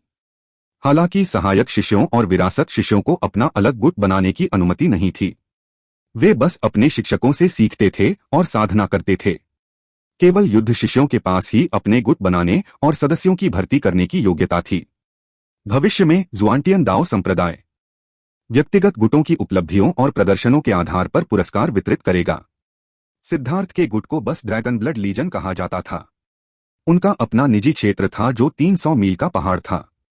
यह भूमि ड्रैगन ब्लड लीजन की थी और अन्य लोग इसमें प्रवेश नहीं कर सकते थे, यहां तक कि कानून प्रवर्तन हॉल में भी नहीं। आंतरिक संप्रदाय के अनुयायियों के लिए यह उनकी महान स्थिति का प्रतीक था। 6 महान गुटों के पास अपने अपने क्षेत्र थे और कोई भी बेहतर या बदतर नहीं था। वे मूलतः एक ही थे। आंतरिक संप्रदाय के शिष्यों के पास साधना क्षेत्रों तक पहुंच भी थी। इन साधना संसाधनों को उपयोग करने के लिए सक्रिय करने की आवश्यकता थी और उन्हें सक्रिय करने की आवश्यकता थी। ज़ुआंटियन दाओ संप्रदाय की सबसे कठिन मुद्रा अंक। कुछ घंटों के लिए खेती के क्षेत्र का उपयोग करने से बहुत सारे अंक समाप्त हो जाते हैं। यदि ड्रैगन ब्लड लीजन के सभी शिष्य अपने अंक एकत्रित कर लें तो वे केवल एक दिन के लिए उच्च श्रेणी के प्रशिक्षण कक्ष में प्रशिक्षण ले पाएंगे। यही कारण था कि उन खेती क्षेत्रों को बेतरतीब ढंग से दर्ज नहीं किया जा सकता था। अंदर आपका समय आमतौर पर घंटे के हिसाब से मापा जाता था और आप उस समय का 1 सेकंड भी बर्बाद नहीं कर सकते थे। बॉस, क्या आप क्लास में नहीं जा रहे हैं? मुझे लगा कि आप अभी भी कुछ घंटों के लिए वहीं रहेंगे, गोरैन ने रास्ते में कहा। क्या तुम्हें लगता है कि मैं भी तुम्हारी तरह अज्ञानी हूं? शिक्षक ने देखा कि मैं कितना विद्वान हूं और उन्होंने मुझे जाने दिया, सिद्धार्थ ने बिना किसी शर्म या अस्वाभाविकता के कहा। गोरान को तुरंत ही प्रशंसा का भाव महसूस हुआ। उसके चेहरे पर वह पूजा भाव उसके गर्व को दर्शाता था कि उसे इतना बदमाश बॉस मिला है। ऐसा लग रहा था कि उसे पता ही नहीं था कि शिक्षक ने सिद्धार्थ को भाग जाने को कहा था, उसे छोड़कर नहीं जाना था। वे जल्दी ही पहाड़ की तलहटी में पहुंच गए। यहाँ आध्यात्मिक क्यूई घनी थी और पेड़ इतने बड़े थे कि वे आसमान में ऊंचे थे। वहां एक छोटा पत्थर का रास्ता था जो शिखर तक जाता था। नियमों के अनुसार इस क्षेत्र को जीतने वाले लोगों को इसका नाम रखने का अधिकार था। टांग वानेर ने इस जगह को क्राउचिंग ड्रैगन माउंटेन नाम देने का फैसला किया था। इस नाम को सभी ड्रैगन ब्लड योद्धाओं ने स्वीकार कर लिया था। वे इससे बेहतर और अधिक उपयुक्त नाम के बारे में नहीं सोच सके। क्राउचिंग ड्रैगन पर्वत के शीर्ष पर एक भव्य और सुंदर मंडप था। यह सिद्धार्थ का निवास स्थान था। वहां से क्राउचिंग ड्रैगन पर्वत का पूरा नजारा देखा जा सकता था। जब सिद्धार्थ वहां पहुंचे तो उन्होंने देखा कि अधिकांश शिष्य कक्षाएं लेने जा चुके थे। केवल कुछ ही शिष्य बचे थे। उपस्थित लोगों ने अपनी सभी कक्षाएं पहले ही समाप्त कर ली थीं। इन दिनों में वे इस बारे में सोच रहे थे कि उन्हें अपने लिए किस तरह के साधना लक्ष्य निर्धारित करने चाहिए और उन्हें अपनी साधना को किस दिशा में ले जाना चाहिए। गोरान अपनी क्लास खत्म करके बाहर घूमने गया था। अब वह सूजे हुए और चोटिल चेहरे के साथ लौट रहा था। सिद्धार्थ केवल आंतरिक संप्रदाय के शिष्यों के लिए पाठ्यक्रमों की लहर से चूक गया था और इस प्रकार केवल बाहरी संप्रदाय के शिष्यों के साथ सुन सकता था। बाहर निकाल दिया जाना सही था क्योंकि उसके पास संभालने के लिए महत्वपूर्ण मामले थे। बॉस, इन दिनों में मेरी जांच से पता चला है कि सभी के अंक बहुत सीमित हैं। अधिक अंक प्राप्त करना मुश्किल है, खासकर तब जब हर कोई अपने पास मौजूद अंकों को खजाने की तरह इस्तेमाल कर रहा है। वे इस बात की जांच करने में व्यस्त हैं कि अपने अंकों का सबसे अच्छे तरीके से कैसे उपयोग किया जाए। हमारे लिए अधिक अंक प्राप्त करना बहुत मुश्किल होगा, सिद्धार्थ को देखकर कियान डुओडुओ ने कहा। पिछले कुछ दिनों से कियान डुओडुओ लगातार अंकों के इस्तेमाल और उनके बारे में सभी के विचारों की जांच कर रहा था और अधिक अंक पाना बहुत मुश्किल था। यह अपेक्षित है। लोग शायद अपने पॉइंट्स के मूल्य का आकलन और मूल्यांकन कर रहे हैं, इसलिए कोई भी अभी उनका उपयोग करने के लिए तैयार नहीं है क्योंकि उन्हें नुकसान हो सकता है। लेकिन सच में यह हमारे लिए सबसे बड़ा अवसर है। हम पॉइंट्स खरीदने नहीं जा रहे हैं, हम पॉइंट्स बेचने जा रहे हैं, सिद्धार्थ ने कहा। बेचना? कियान डुओडुओ को अपने कानों पर यकीन नहीं हुआ। दूसरे लोग ज्यादा अंक पाने के लिए हर संभव कोशिश कर रहे थे। कुछ लोगों को तो उन्हें जबरन छीनने की इच्छा भी थी, लेकिन सिद्धार्थ उन्हें बेचना चाहता था। हाँ, बेचो। क्या तुमने जांच की है कि लोग पॉइंट कैसे बेचते हैं? सिद्धार्थ ने पूछा। कियान डुओडुओ ने कुछ देर सोचा और फिर कहा, मैंने किसी को कहते सुना है कि वह 1 पॉइंट के लिए 10,000 मध्यम श्रेणी के स्पिरिट स्टोन देने को तैयार है। लेकिन उसने बस यही कहा। कोई भी उन्हें उस कीमत पर नहीं बेच रहा है। ऐसा नहीं है कि लोग बेवकूफ हैं। ज़ुआंटियन दाओ संप्रदाय में आध्यात्मिक क्यूई इतनी सघन है कि मध्यम श्रेणी के स्पिरिट स्टोन मूल रूप से बेकार हैं। कोई भी उन्हें नहीं खरीदेगा। जब उस व्यक्ति ने उस कीमत के बारे में चिल्लाया तो उसका उपहास किया गया और किसी ने कहा कि वह अपने पॉइंट के लिए दोगुनी कीमत चुकाने को तैयार है, और उस व्यक्ति ने मना कर दिया। यह अच्छी बात है। थोड़ी देर में यह खबर जारी कर देना कि हम सीमित संख्या में अंक जारी कर रहे हैं। कीमत के लिए बस 1 अंक के लिए 15,000 मध्यम श्रेणी के स्पिरिट स्टोन बना दें। इसके अलावा अंक केवल बाहरी संप्रदाय के शिष्यों को बेचे जाने हैं और प्रत्येक शिष्य केवल एक ही खरीद सकता है। उन्हें इसे दोबारा खरीदने की अनुमति नहीं है, सिद्धार्थ ने कहा। मुझे समझ नहीं आया, कियान डोडो ने कहा। बस करो, अभी 20,000 अंक जारी करो, देखते हैं क्या होता है, सिद्धार्थ ने कहा। कियान डोडो खो गया था, लेकिन फिर भी उसने सिद्धार्थ के निर्देशानुसार काम किया। वह वांग मांग और अन्य लोगों की तलाश में निकल पड़ा। वांग मांग वरिष्ठ पीढ़ी से एक बाहरी संप्रदाय का शिष्य था। वह नए शिष्यों का स्वागत करने के लिए पूर्वी बंजर भूमि पर गया था, लेकिन परिणामस्वरूप ड्रैगन ब्लड लीजन ने उसे पूरी तरह से अधीन कर दिया था। वांग मांग एक पुराना परिचित था, इसलिए उसके माध्यम से ही खबर फैलाना बेहतर था। उसके मुंह से खबर फैलाने से बेहतर प्रभाव पड़ेगा। सभी ने अभी अभी अपने अंक प्राप्त किए थे और उन्हें उनके सही मूल्य के बारे में स्पष्ट जानकारी नहीं थी। सिद्धार्थ इसका फायदा उठाकर खूब पैसा कमाना चाहता था। सच तो यह है कि सिद्धार्थ को पहले से ही एक बिंदु के मूल्य के बारे में एक निश्चित विचार था। उसने संप्रदाय में बिंदुओं के बदले में क्या क्या किया जा सकता है, इसकी एक सूची देखी थी। एक बिंदु को एक नॉरिंग हेवनली स्टार सी मर्जिंग पिल के बदले में बदला जा सकता था। स्वर्गीय सितारा समुद्र विलय गोली का मुख्य घटक 9 यांग स्वर्गीय सितारा घास था। इसका प्रभाव समुद्र विलय गोली से भी अधिक था, जिसे सिद्धार्थ ने पहले 7 पुंकेसर सीहार्ट फल के साथ इस्तेमाल किया था। हालांकि 9 यांग स्वर्गीय सितारा घास बहुत महंगी थी। इसकी उम्र के आधार पर यह 800 से 1500 मध्यम श्रेणी के स्पिरिट पत्थरों के बीच बिकती थी। सिद्धार्थ के पास वह औषधीय घटक नहीं था, लेकिन वह उसे खरीद सकता था।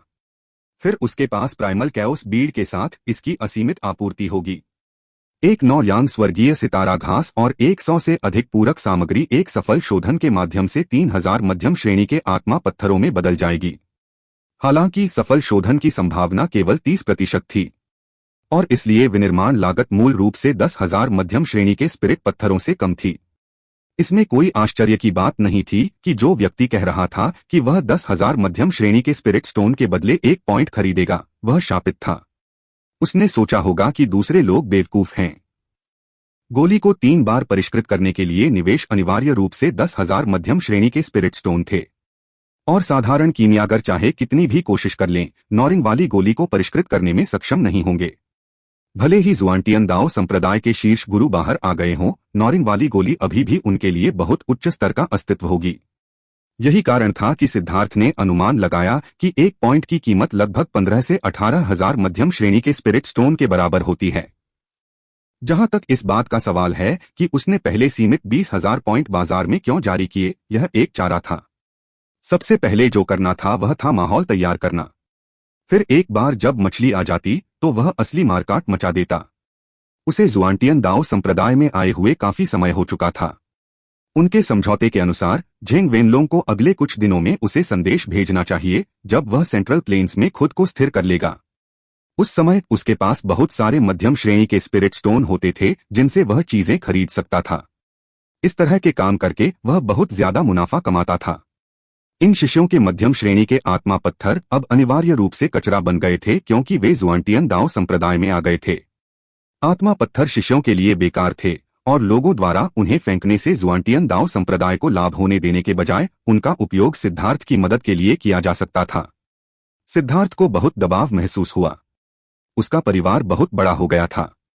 इन नए शिष्यों के पास कोई स्वार्थी उद्देश्य नहीं था, जैसा कि तब साबित हुआ जब उन्होंने अपने सभी अंक तांग वानेर को सौंप दिए।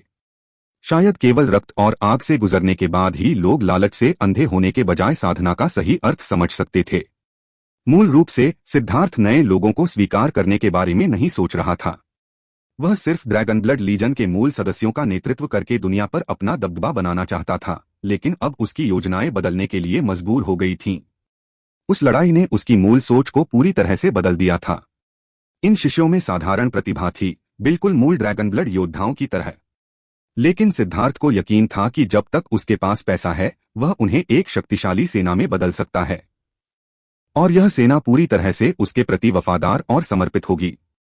उसी समय सिद्धार्थ को लगा कि उसकी अपनी शक्ति कम हो गई है। क्यू शिन्यान के खिलाफ उसकी लड़ाई ने उसे दिखा दिया था कि वह अभी भी पर्याप्त रूप से मजबूत नहीं था। उसे खुद को उन्नत करने के साथ साथ सभी ड्रैगन ब्लड योद्धाओं को उन्नत करने के लिए कड़ी मेहनत करनी थी। वह उस आवाज से परेशान नहीं था या यह कैसे उसे भाग्य का बेटा कहता था।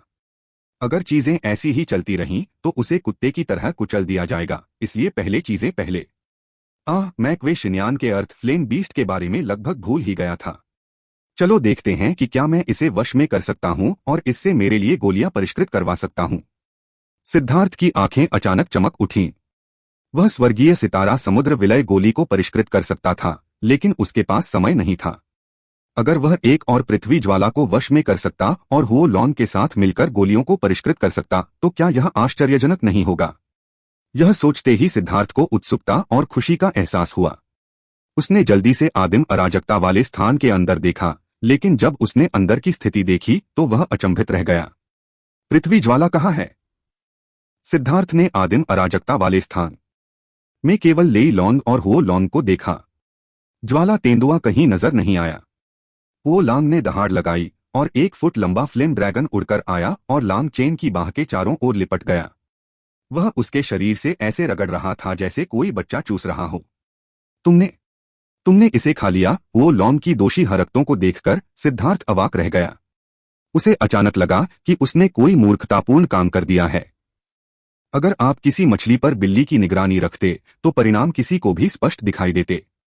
ठीक है, अगर तुमने इसे खाया तो तुमने इसे खाया। मैं तुम्हें दोष नहीं दूंगा। फ्लेम ड्रैगन को लगातार अपनी बाह पर रगड़ते हुए देखकर जैसे उसे डर था कि वह उसे शाप देगा, सिद्धार्थ खुद को कड़वी मुस्कान से रोक नहीं सका। यह सुनकर हुओ लोंग ने उत्साहित होकर दहाड़ लगाई। उसका शरीर अचानक चमक उठा और उसमें से एक शक्तिशाली आभा उठी। क्या बकवास है, तुम मुझे धोखा दे रहे थे, सिद्धार्थ चिल्लाया। वो लोंग ने वास्तव में पृथ्वी ज्वाला जानवर को केवल अपने पेट में निगल लिया था। उसने उसे नहीं मारा था। लेकिन जब सिद्धार्थ ने कहा कि वह उसे दोष नहीं देता तो उसने तुरंत पृथ्वी ज्वाला को निगल लिया। उसमें से आने वाले भयंकर उतार चढ़ाव उसके ज्वाला तेंदुए के साथ विलय का परिणाम थे। सिद्धार्थ को समझ नहीं आ रहा था कि वह हंसे या रोए। यह छोटा सा साथी बहुत दुष्ट था। अगर वह यह सुनकर क्रोधित हो जाता कि उसने उसे खा लिया है तो वह ज्वाला तेंदुए को सौंप देता। लेकिन चूंकि उसने उसे दोष नहीं दिया, इसलिए उसने तुरंत ज्वाला तेंदुए को खा लिया। वह अवाक रह गया। ठीक है, आगे बढ़ो। लेकिन मेरे पास तुम्हारे सोने का समय नहीं है। इस बार तुम्हें इसे पचाने में ज्यादा समय लगाना होगा। मुझे चाहिए कि तुम मेरे लिए काम करो, सिद्धार्थ ने कहा। चूंकि फ्लेम लेपर्ड को पहले ही खा लिया गया था, इसलिए उसके लिए जो काम उसने योजना बनाई थी उसे हुओ लोंग को ही करना होगा। खाने की चीजें हमेशा कीमत के साथ आती हैं। हालांकि अभी भी कुछ समय था, इसलिए सिद्धार्थ ने हुओ लॉन्ग को पहले इसकी नई ऊर्जा का थोड़ा सा हिस्सा खाने और इसकी शक्ति का आदी होने को कहा। आखिरकार हुओ लॉन्ग ने अब तक 2 नई पृथ्वी लपटों को निगल लिया था। पिछली पृथ्वी ज्वाला अभी तक पूरी तरह से पची नहीं थी और अब हुओ लॉन्ग ने और भी अधिक शक्तिशाली पृथ्वी ज्वाला को निगल लिया था। उस सारी ऊर्जा को पूरी तरह से पचाने में बहुत समय लगेगा और अगर वह नींद में नहीं उतरा तो वह उस ऊर्जा को परिष्कृत करने पर 100% ध्यान केंद्रित नहीं कर पाएगा, जिससे पाचन का समय और भी लंबा हो जाएगा। अभी शिकायत करने के लिए बहुत देर हो चुकी थी, इसलिए छोटी मोटी बातें करने का कोई मतलब नहीं था। लेकिन सिद्धार्थ को यह देखकर तसल्ली हुई कि उस छोटे से लड़के की बुद्धि बहुत बढ़िया थी। वह वास्तव में जानता था कि उसके साथ ऐसी चाल कैसे चलनी है। यह अच्छी बात थी। इसकी बुद्धि जितनी अधिक होगी, यह उसकी उतनी ही अधिक मदद कर सकता है। इसके अलावा वो लोंग 2 पृथ्वी लपटों के सार को परिष्कृत करने के बाद ही अधिक शक्तिशाली होगा। इस मामले को निपटाने के बाद सिद्धार्थ ने समय देखा और उसके चेहरे के भाव एकदम बदल गए। उसने लगभग गड़बड़ कर दी थी। उसने गो रैन को जल्दी से अलविदा कहा और पहाड़ से उतरकर जुआंटियन दाओ संप्रदाय के सामने वाले प्रांगण में स्थित एक बड़े महल में चला गया। मुख्य हॉल पहले से ही बैठे हुए शिष्यों से भरा हुआ था। हालांकि शिक्षक अभी तक नहीं आए थे, जिससे सिद्धार्थ को आराम करने का मौका मिला। यह उनकी दोपहर की क्लास थी और सिद्धार्थ के लिए भी महत्वपूर्ण थी, क्योंकि इसमें पिलदाओ के सिद्धांतों पर चर्चा हो रही थी। उसकी पिल गॉड यादों के साथ ये सिद्धांत बेकार थे, उसके लिए बच्चों के खेल से ज्यादा कुछ नहीं थे। लेकिन उसका असली लक्ष्य कीमिया मंडप था। उसे संसाधन उपलब्ध कराने के लिए कीमिया मंडप की आवश्यकता थी। इसके साथ वह ड्रैगनब्लड लीजन को जल्दी से मजबूत करने में सक्षम होगा। वो लोंग के मामले के कारण सिद्धार्थ को लगभग देर हो गई थी। यह पिलदाओ पर अंतिम कक्षा थी और अगर वह इसे चूक गया तो उसे कीमिया मंडप का शिष्य बनने का मौका नहीं मिलेगा।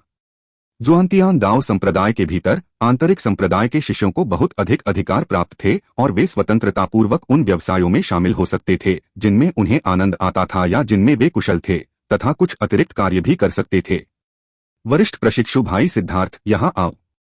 यहाँ जगह है। जैसे ही सिद्धार्थ आया, कुछ महिलाओं ने उसे इशारा किया। क्यू शिन्यान के साथ सिद्धार्थ की लड़ाई ने सभी को अंदर तक झकझोर दिया था। नए शिष्यों में ऐसा कोई नहीं था जो उसे पहचानता न हो।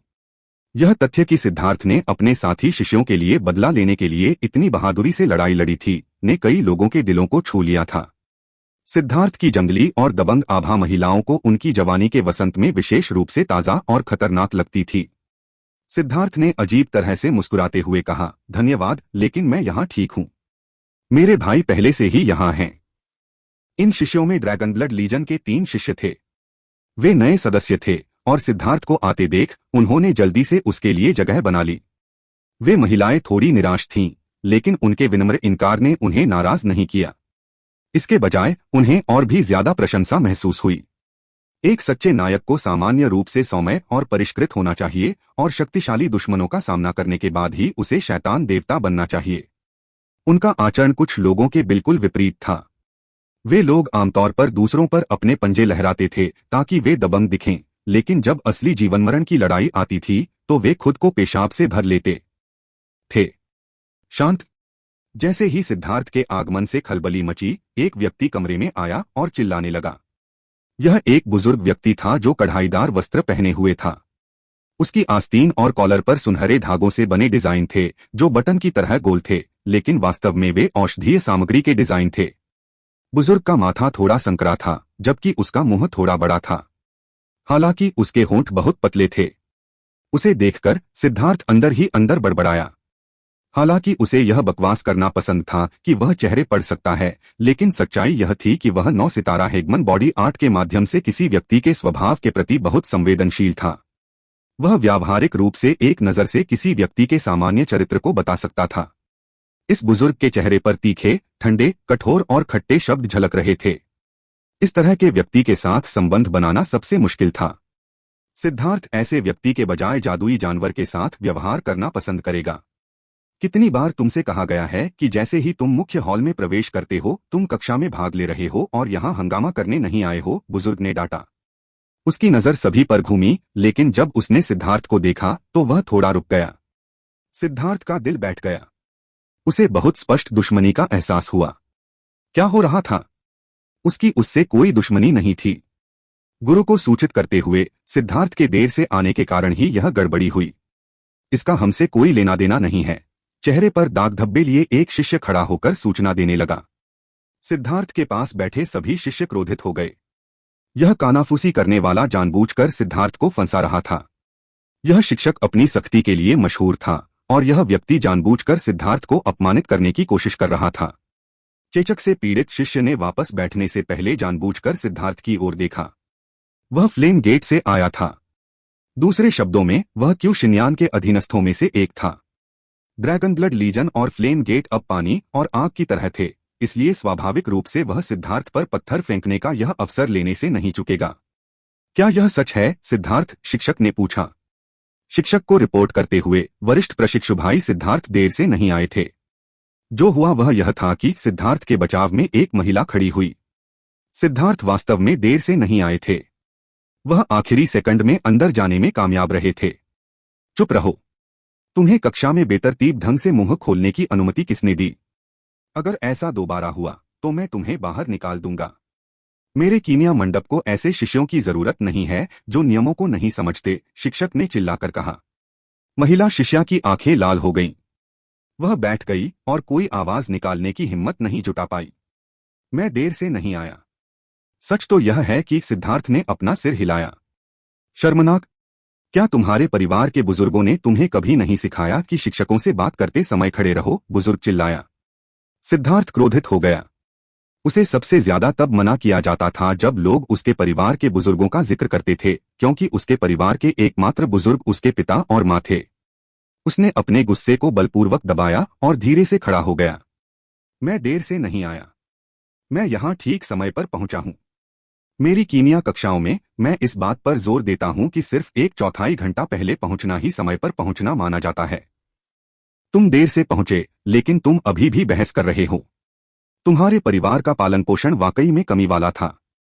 तुम्हारा जुआंटियन दाओ संप्रदाय में घुस जाना संप्रदाय के लिए खेदजनक है, शिक्षक ने व्यंग्य किया। मैं घायल हो गया था, इसलिए मैं पिछली कक्षाओं में शामिल नहीं हो पाया था। और इसलिए सिद्धार्थ ने गहरी सांस ली और एक बार फिर अपने गुस्से को दबा लिया। कीमिया मंडप उसके लिए महत्वपूर्ण था। उसे अंदर जाना ही था, नहीं तो यह ड्रैगन ब्लड लीजन की साधना गति को बहुत प्रभावित करेगा। बहाने ढूंढने की कोशिश मत करो। मुझे सिर्फ नतीजों की परवाह है।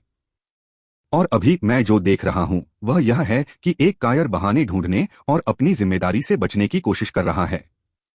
इसमें कोई आश्चर्य नहीं है कि आपको अपना मुख्य शिष्य का पद प्राप्त करने के कुछ ही घंटों बाद हटा दिया गया।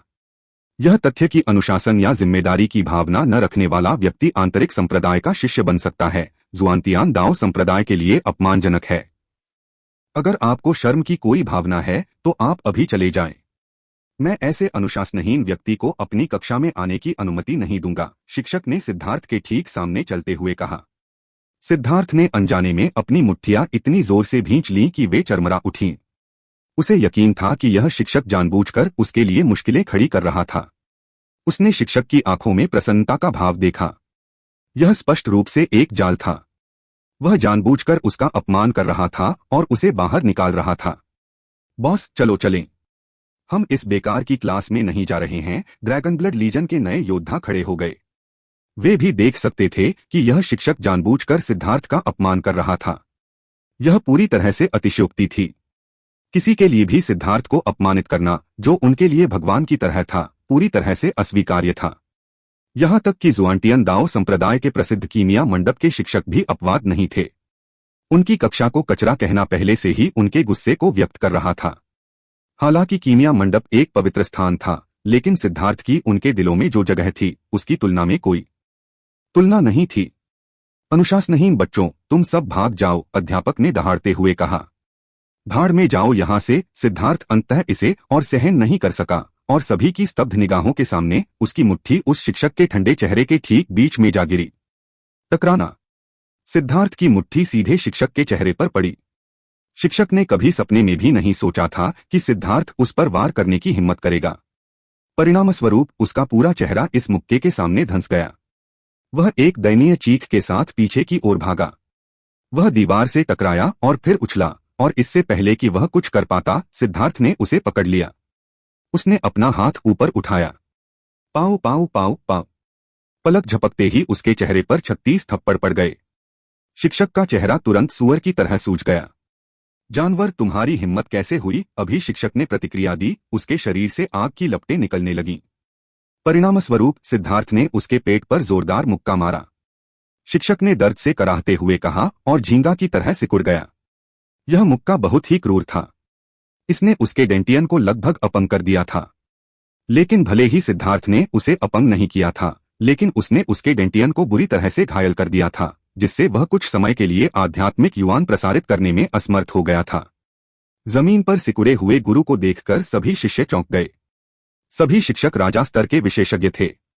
सिद्धार्थ ने एक पर वार करने की हिम्मत की। क्या वह अपनी जान नहीं चाहता था?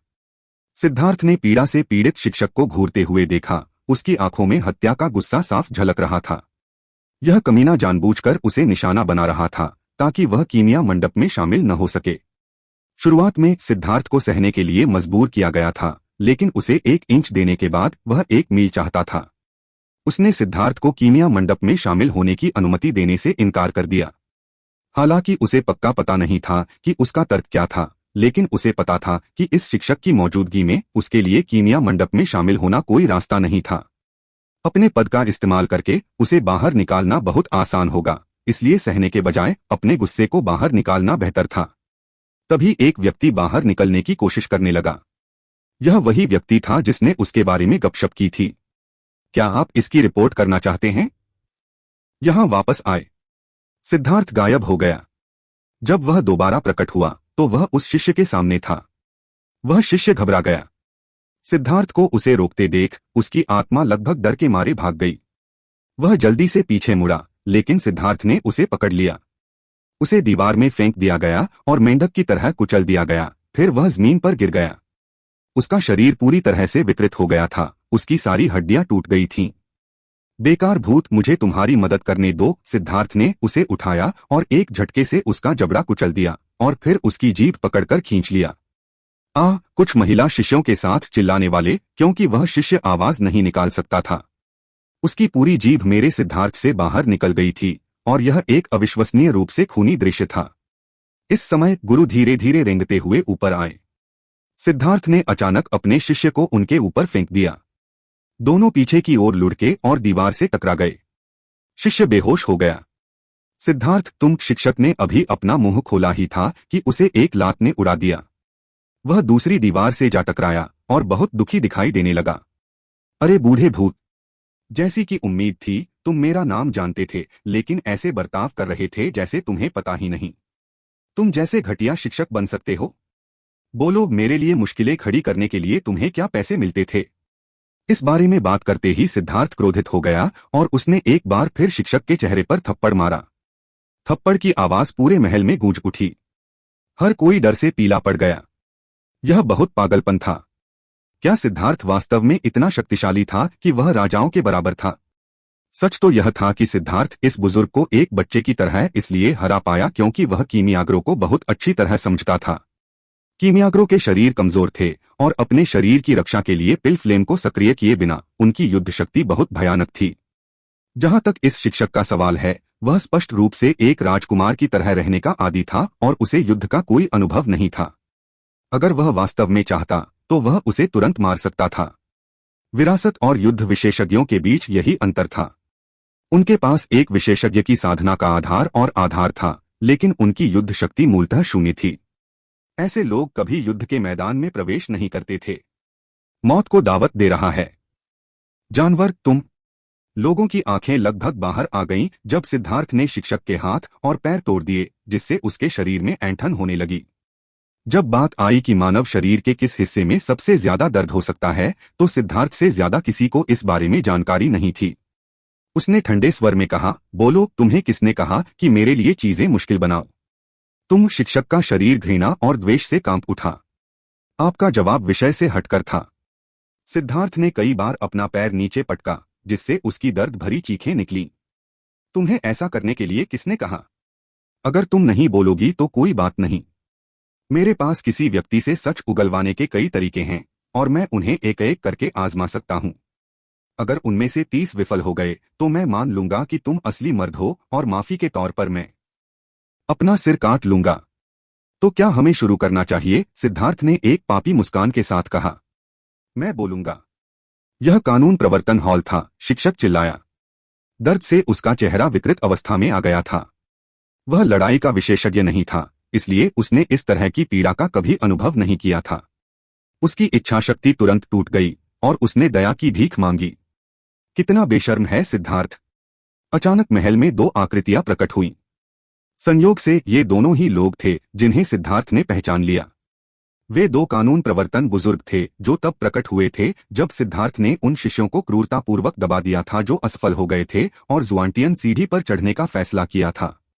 उनमें से एक वह था जिसके साथ उसने कई बार बातचीत की थी, लू मिंगहान। वह ही चिल्ला रहा था, मैं हमेशा से बेशर्म रहा हूं, नहीं तो मैं तुम्हारा सिर कैसे काट सकता था? सिद्धार्थ ने व्यंग्य किया। सिद्धार्थ को अब इस मामले पर पूरी तरह से स्पष्टता मिल गई थी। शिक्षक के शब्दों ने उसके शुरुआती संदेह की पुष्टि कर दी थी कि इस मामले के पीछे कानून प्रवर्तन हॉल का हाथ था। चौंक कर चीखें गूंज उठीं। कैसा राक्षस! न केवल उन्होंने उसे एक शिक्षक को कुत्ते की तरह कुचलते हुए देखा, बल्कि अब ऐसा लग रहा था कि उसने सचमुच एक राजा का सिर काट दिया है। लू मिंगहान का चेहरा गुस्से से काला पड़ गया था। यह उसके जीवन का सबसे बड़ा अपमान था और सिद्धार्थ ने एक बार फिर उसका घाव चीर दिया था। बेशर्म सिद्धार्थ, तुमने एक शांतिपूर्ण कक्षा में अराजकता फैला दी है और एक शिक्षक को पीटा है। तुम्हारे अपराध अक्षम्य हैं और अगर तुम तुरंत घुटने नहीं टेकते तो मेरे कानून प्रवर्तन हॉल को निर्दयी होने और तुम्हें मार डालने के लिए दोष मत दो, लू मिंगहान चिल्लाया। उसने और दूसरे राजा ने एक ही समय पर हमला किया। उनकी जंजीरें सिद्धार्थ की ओर सीटी बजाती हुई चली गईं। दो राजाओं ने एक ही समय पर हमला किया। उनकी जंजीरों ने सिद्धार्थ के पीछे हटने के सभी रास्ते पूरी तरह से बंद कर दिए थे और उनके पीछे की महान शक्ति ने जगह को हिलाकर रख दिया था। वे सिद्धार्थ को कैसे वश में करने की कोशिश कर रहे थे? वे स्पष्ट रूप से उसे मारने की कोशिश कर रहे थे। बेवकूफ, तुम पूर्वी बंजर भूमि में मेरे साथ कुछ भी करने में असमर्थ थे और तुम अब भी मेरे साथ कुछ भी करने में असमर्थ हो। चलो मैं तुम्हें अपना अद्वितीय कौशल दिखाता हूँ, living replacement human shield. Siddharth ने अधमरे शिक्षक को लात मारकर अपने हाथ में ले लिया और उसे जंजीरों की ओर उठा लिया। लू मिंगहान और उसके साथी राजा को तुरंत ऐसा महसूस हुआ कि उनके रोंगटे खड़े हो गए हैं और उन्होंने जल्दी से अपनी जंजीरें खींच लीं। जंजीर शिक्षक के चेहरे से सिर्फ आधा इंच की दूरी पर रुकी, लेकिन उनके पीछे चल रही आकाशीय हवाएं लगभग उसे मार ही रही थीं। उसने खांसी के साथ खून भी उगला जिसमें उसके टूटे हुए अंदरूनी अंग शामिल थे। सिद्धार्थ, तुम मौत को दावत दे रहे हो। लू मिंगहान ने गुस्से से दहाड़ लगाई, उसका चेहरा थोड़ा पीला पड़ गया। भयंकर हमला करना और फिर भयंकर रूप से शक्ति वापस खींचना साधकों के लिए सबसे बड़ी वर्जना थी। यह खुद पर हमला करने के बराबर था। उन दोनों को लगभग खून की खांसी आ गई। सिद्धार्थ ने अपनी मानव ढाल लहराई और व्यंग्यात्मक लहजे में कहा, यहाँ दो बड़े बड़े मल के टुकड़े हैं, मुझे और मल क्यों ढूंढना पड़ेगा? चूंकि मामला यहाँ तक पहुंच चुका था, इसलिए उसे इस मामले को इतना तूल देना था कि मामला बहुत बड़ा हो जाए, अन्यथा वह हार जाता।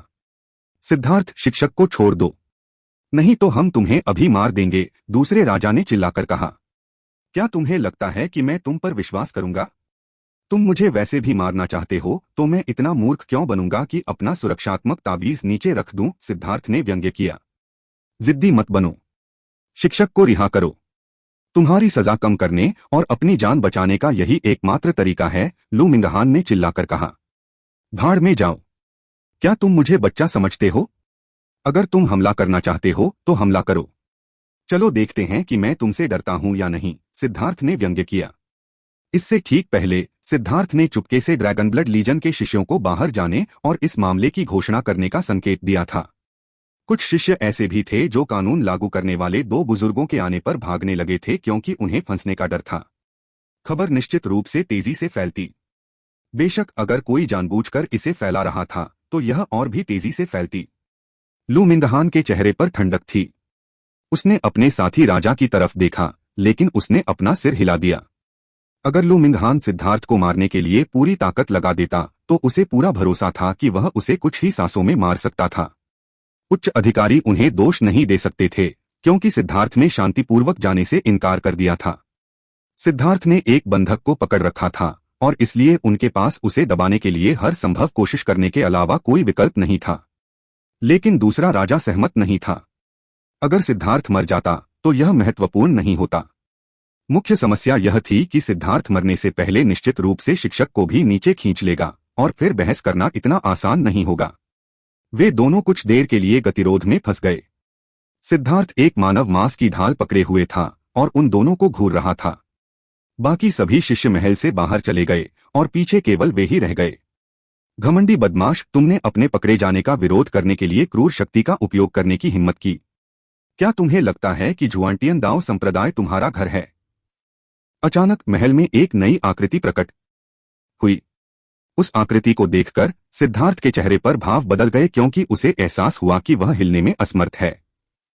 सिद्धार्थ को उम्मीद नहीं थी कि कानून प्रवर्तन हॉल मास्टर व्यक्तिगत रूप से आएंगे।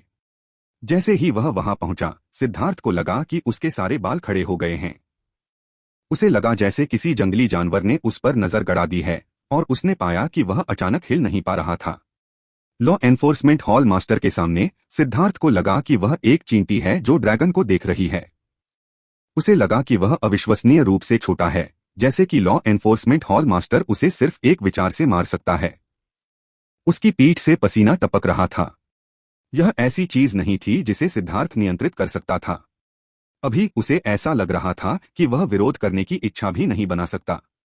कानून प्रवर्तन हॉल मास्टर ने एक कदम आगे बढ़ाया और सिद्धार्थ ने महसूस किया कि उसके चारों ओर की जगह सिकुड़ गई है।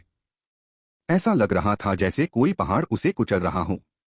कानून प्रवर्तन हॉल मास्टर ने 3 और कदम आगे बढ़ाए और प्रत्येक कदम के साथ सिद्धार्थ ने अपने ऊपर दबाव बढ़ता हुआ महसूस किया, मानो एक के बाद एक पहाड़ उसके ऊपर टूटकर गिर रहे हों। जब उसने अपना 7वां कदम रखा तो सिद्धार्थ को अंततः खून का एक कौर बाहर निकला। जब उसने अपना 8वां कदम रखा तो सिद्धार्थ के पूरे शरीर में एक चटकने की आवाज गूंजी। उसकी हड्डियां इसे सहन नहीं कर सकीं और उनमें हल्की दरारें पड़ गईं। सिद्धार्थ के घुटनों पर सबसे ज्यादा दबाव था। उसकी हड्डियां मुड़ने लगी थीं। सिद्धार्थ ने कानून प्रवर्तन हॉल मास्टर को घूरकर देखा।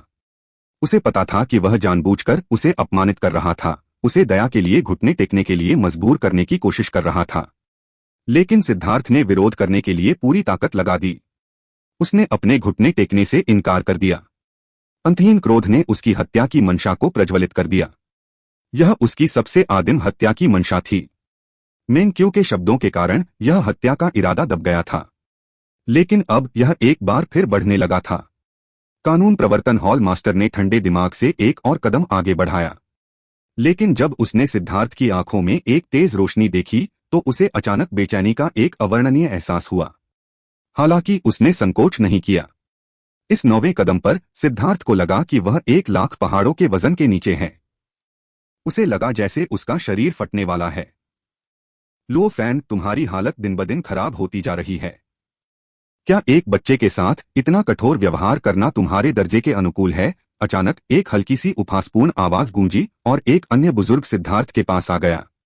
वह Elder hall master Liu Kang था। जैसे ही वह सिद्धार्थ के सामने आया, पहाड़ जैसा दबाव गायब हो गया। सिद्धार्थ लगभग जमीन पर गिर पड़ा जब उसे लगा कि उसका शरीर हल्का हो गया है। लियू कैंग ने सिद्धार्थ के शरीर पर हाथ रखा और उसके भीतर कोमल ऊर्जा फैल गई। सिद्धार्थ ने महसूस किया कि उसकी सारी हड्डियां तुरंत ठीक हो गई हैं और उसकी सारी चोटें ठीक हो गई हैं। एल्डर हॉल मास्टर एक लकड़ी की खेती करने वाला था। सिद्धार्थ चौंक गया। ऐसी भयानक उपचार क्षमताओं को समझाने का कोई और तरीका नहीं था। तुम ही बदतर होते जा रहे हो। अगर मैं ऐसा नहीं करता तो क्या तुम सामने आते? कानून प्रवर्तन हॉल मास्टर लो फैन ने हल्के से कहा। सिद्धार्थ क्रोधित हो गया। तो उसने लियू कैंग को सामने आने के लिए मजबूर करने के लिए ऐसा किया था। यह निश्चित रूप से बदमाशी थी। यह एक खुली अवहेलना थी। सिद्धार्थ ने सिर हिलाया। उसे यह याद रहेगा। लियू कैंग ने कहा, मैं आ गया हूं, तो चलिए आगे बढ़ते हैं। सिद्धार्थ ने कक्षा में व्यवधान डाला और एक शिक्षक की पिटाई की। यह दाओ संप्रदाय के लिए एक गंभीर अपराध है। क्या आपकी कोई राय है कि मैं उसे अभी ले जाऊं? कानून प्रवर्तन हॉल मास्टर ने मुस्कुराते हुए कहा। वह मुस्कान एक विजेता की मुस्कान थी जो अपने पराजित प्रतिद्वंद्वी को देख रहा था। अपने पिछले सभी मुकाबलों में लॉ एनफोर्समेंट हॉल को नुकसान हुआ था। अब सिद्धार्थ ने एक गंभीर गलती की और पकड़ा गया। लॉ एनफोर्समेंट हॉल इस राउंड को जीतने में सफल रहा था। लियू कैंग ने अपना सिर हिलाया। क्यों परेशान हो? मुझे मजबूर करने के लिए आपने एक शिष्य की गरिमा को नजरअंदाज करने में संकोच नहीं किया। क्या आपको नहीं लगता कि यह थोड़ा ज्यादा है? इतने पाखंडी मत बनो। जो लोग नियम तोड़ते हैं उनमें अपनी गरिमा बनाए रखने की योग्यता नहीं होती। यही उनकी सजा है। लियू कैंग, जब से तुम आए हो मैं अपने लक्ष्य तक पहुंच गया हूं। मैं सिद्धार्थ को लेकर जाऊंगा। लो फैन मुस्कुराया और सिद्धार्थ की ओर चल दिया। क्षमा करें, लेकिन मैं सिद्धार्थ को आपको नहीं सौंप सकता, लियू कैंग ने कहा। तुम्हें क्या लगता है तुम क्या कर रहे हो? लो फैन ने ठंडे स्वर में पूछा। लियू कैंग ने कहा, मुझे संदेह है कि इस मामले में कुछ गड़बड़ है। लो फैन का चेहरा उदास हो गया। क्या तुम यह कह रहे हो कि मैंने सिद्धार्थ को फंसाया है? अगर तुम अपनी आंखें खोलो तो तुम देख पाओगे कि क्या हुआ था। कभी कभी आंखें सच्चाई को नहीं देख पाती। मुझे इस मामले की तह तक जांच करनी होगी। अगर सिद्धार्थ ने कोई अपराध किया है तो मैं निश्चित रूप से उसे नहीं बचाऊंगा, लेकिन अगर वह निर्दोष है तो मैं निश्चित रूप से किसी को भी अपने सार्वजनिक पद का दुरुपयोग करके मेरे शिष्यों को धमकाने की अनुमति नहीं दूंगा, लियू कैंग ने कहा। तुम सच में इस तरह मेरे खिलाफ जाना चाहते हो? लो फैन गुस्से से बोला। क्या यही नहीं है जो आप चाहते थे? मैं कल इस मामले की रिपोर्ट जुआंटियन टावर पर्यवेक्षण विभाग को दूंगा। वे जुआंटियन दाओ संप्रदाय में सबसे निष्पक्ष समूह हैं और उनके पास लोगों की यादों को जानने की शक्ति है। मुझे विश्वास है कि वे हमें सबसे न्यायपूर्ण निर्णय देने में सक्षम होंगे, लियू कैंग ने कहा। पाव, बूढ़े कमीने, तुम क्यों आंख मार रहे हो? सिद्धार्थ ने अचानक शिक्षक को अपने हाथ में उठाया और उसे थप्पड़ मारा। सिद्धार्थ ने उसे लो फैन पर एक विशेष नजर डालते हुए देखा था। जानवर, तुम सचमुच मरना चाहते हो? लो फैन की अभिव्यक्ति डूब गई। अगर तुम जैसे बूढ़े कमीने की मौत नहीं हुई तो मेरे जैसे युवा की मौत क्यों होगी, सिद्धार्थ ने व्यंग्य किया। वैसे भी उसने पहले ही एल्डर हॉल के पैर को गले लगाने का फैसला कर लिया था।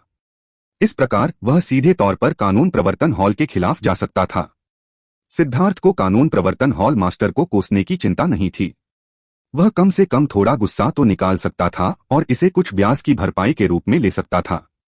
लो फैन, चलो इसे कल जुआंटियन टावर पर्यवेक्षण विभाग पर छोड़ देते हैं। सिद्धार्थ, उसे रिहा करो। मेरे होते हुए कोई भी तुम्हें चोट नहीं पहुंचा सकता, लियू कैंग ने कहा। सिद्धार्थ ने झिझकते हुए अपने हाथ में शिक्षक के तीखे चेहरे को देखा।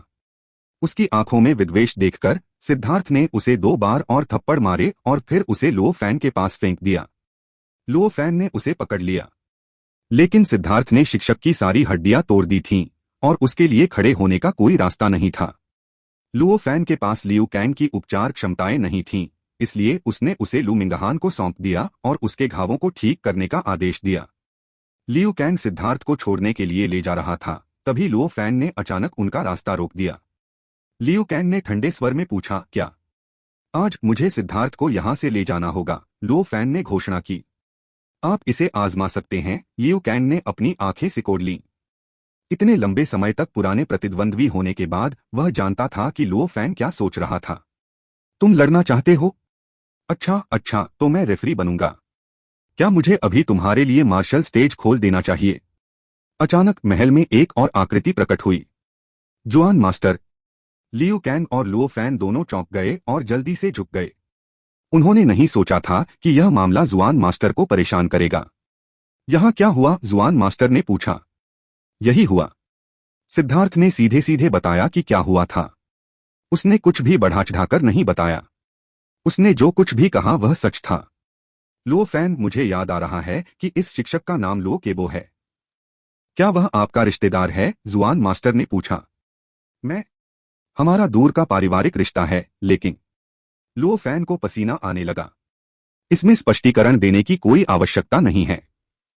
मैं आपके सामने 2 विकल्प प्रस्तुत करता हूं। एक तो यह कि आप जुआंटियन टावर पर्यवेक्षण विभाग में जाकर इस मामले की स्पष्ट रूप से जांच करें और निर्णय लें। इसके लिए काफी समय की आवश्यकता होगी। दूसरा विकल्प है कि सिद्धार्थ को उसके आंतरिक संप्रदाय के शिष्य पद से हटाकर उसे बाहरी संप्रदाय के शिष्य के पद पर पदावनत करके दंडित किया जाए, जुआन मास्टर ने कहा। तो क्या मैं हार नहीं जाता? सिद्धार्थ दूसरे विकल्प के खिलाफ था। छोटे साथी, आपके पास शिकायत करने की कोई योग्यता नहीं है।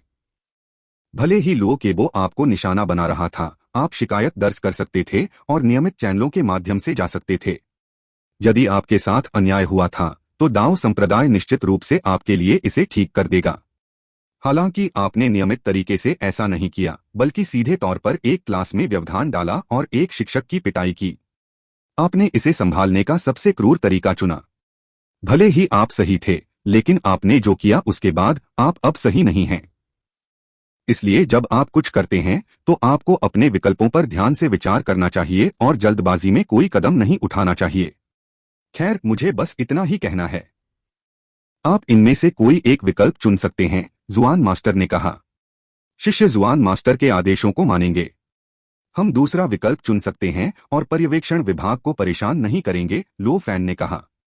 उसके पास दूसरा विकल्प चुनने के अलावा कोई विकल्प नहीं था, क्योंकि लो केबो वास्तव में उससे संबंधित था।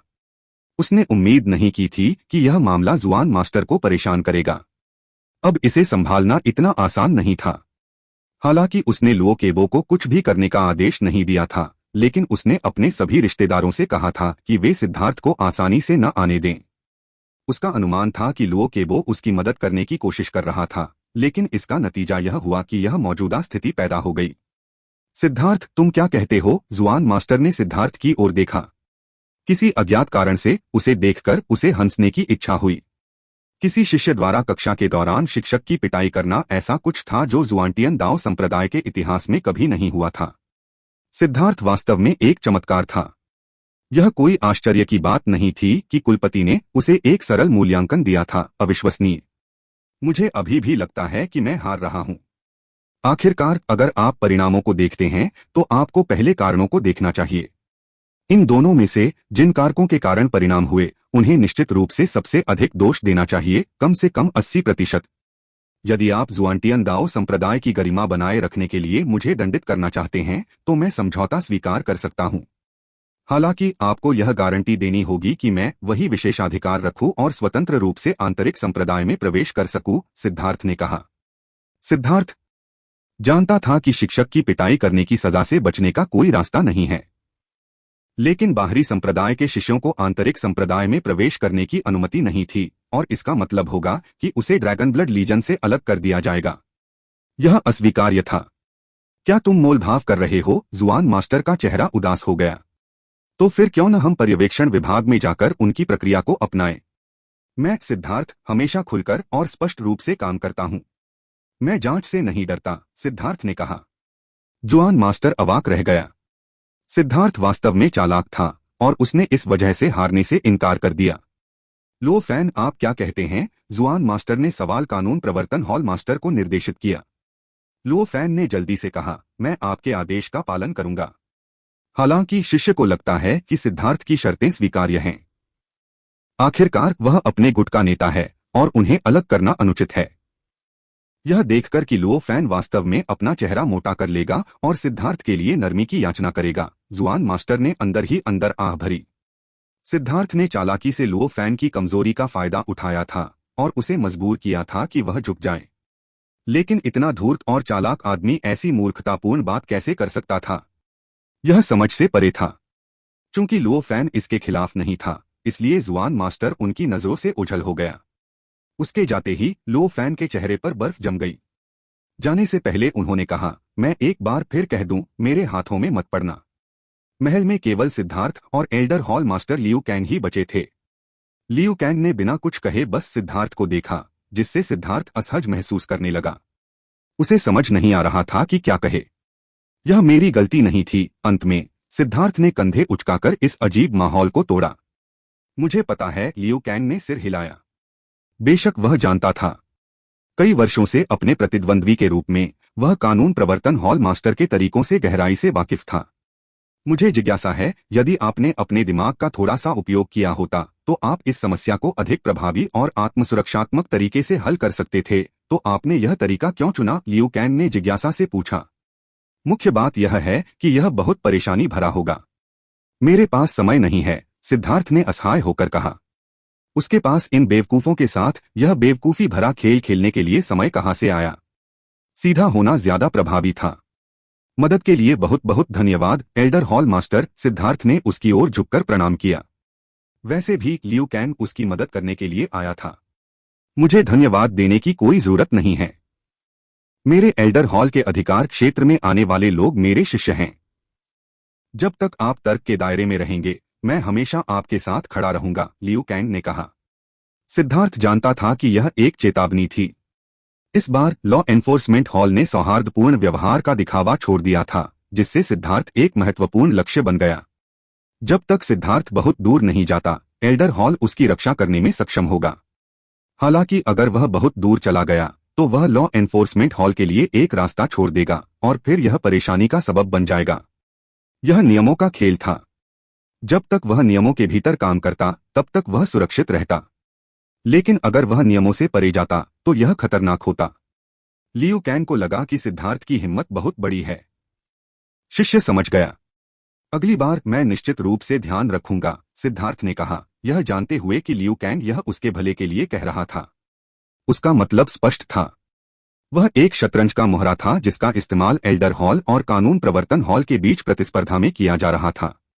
लियू कैंग के शब्द अभी अभी एक तरह का वादा थे, जिससे सिद्धार्थ को राहत मिली। इसके अलावा जुआन मास्टर को नीची नजर से मत देखो।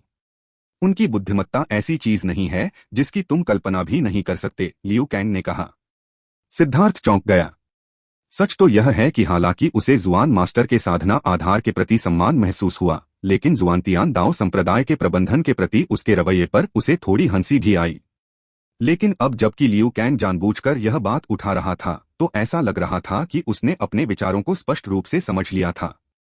शिष्य समझ गया, सिद्धार्थ ने सिर हिलाया। अब उसे लगा कि वह अभी भी बहुत अनुभवहीन है। आप अपने आंतरिक संप्रदाय के शिष्य की प्लेट रख सकते हैं ताकि आप आंतरिक संप्रदाय में प्रवेश कर सकें, लेकिन आज से आपको बाहरी संप्रदाय के शिष्य की पोशाक पहननी होगी। लियू कैंग चले गए। उनके अंतिम शब्द थे कि ध्यान रखना कि सिद्धार्थ कितनी दूर गया। जब सिद्धार्थ महल से बाहर निकला तो उसने देखा कि बाहर लोगों का सैलाब उमड़ पड़ा है। अनगिनत शिष्यों ने महल को घेर रखा था। बॉस, आप आखिरकार बाहर आ ही गए। सभी ड्रैगन ब्लड योद्धा दौड़े। यह देखकर कि वह सुरक्षित और स्वस्थ है, वे निश्चिंत हो गए। अन्य शिष्यों को, खासकर जिन्होंने व्यक्तिगत रूप से सिद्धार्थ को एक शिक्षक की पिटाई करते देखा था, यह बात अकल्पनीय लगी। शिक्षक की पिटाई के बाद यह सब क्या हुआ?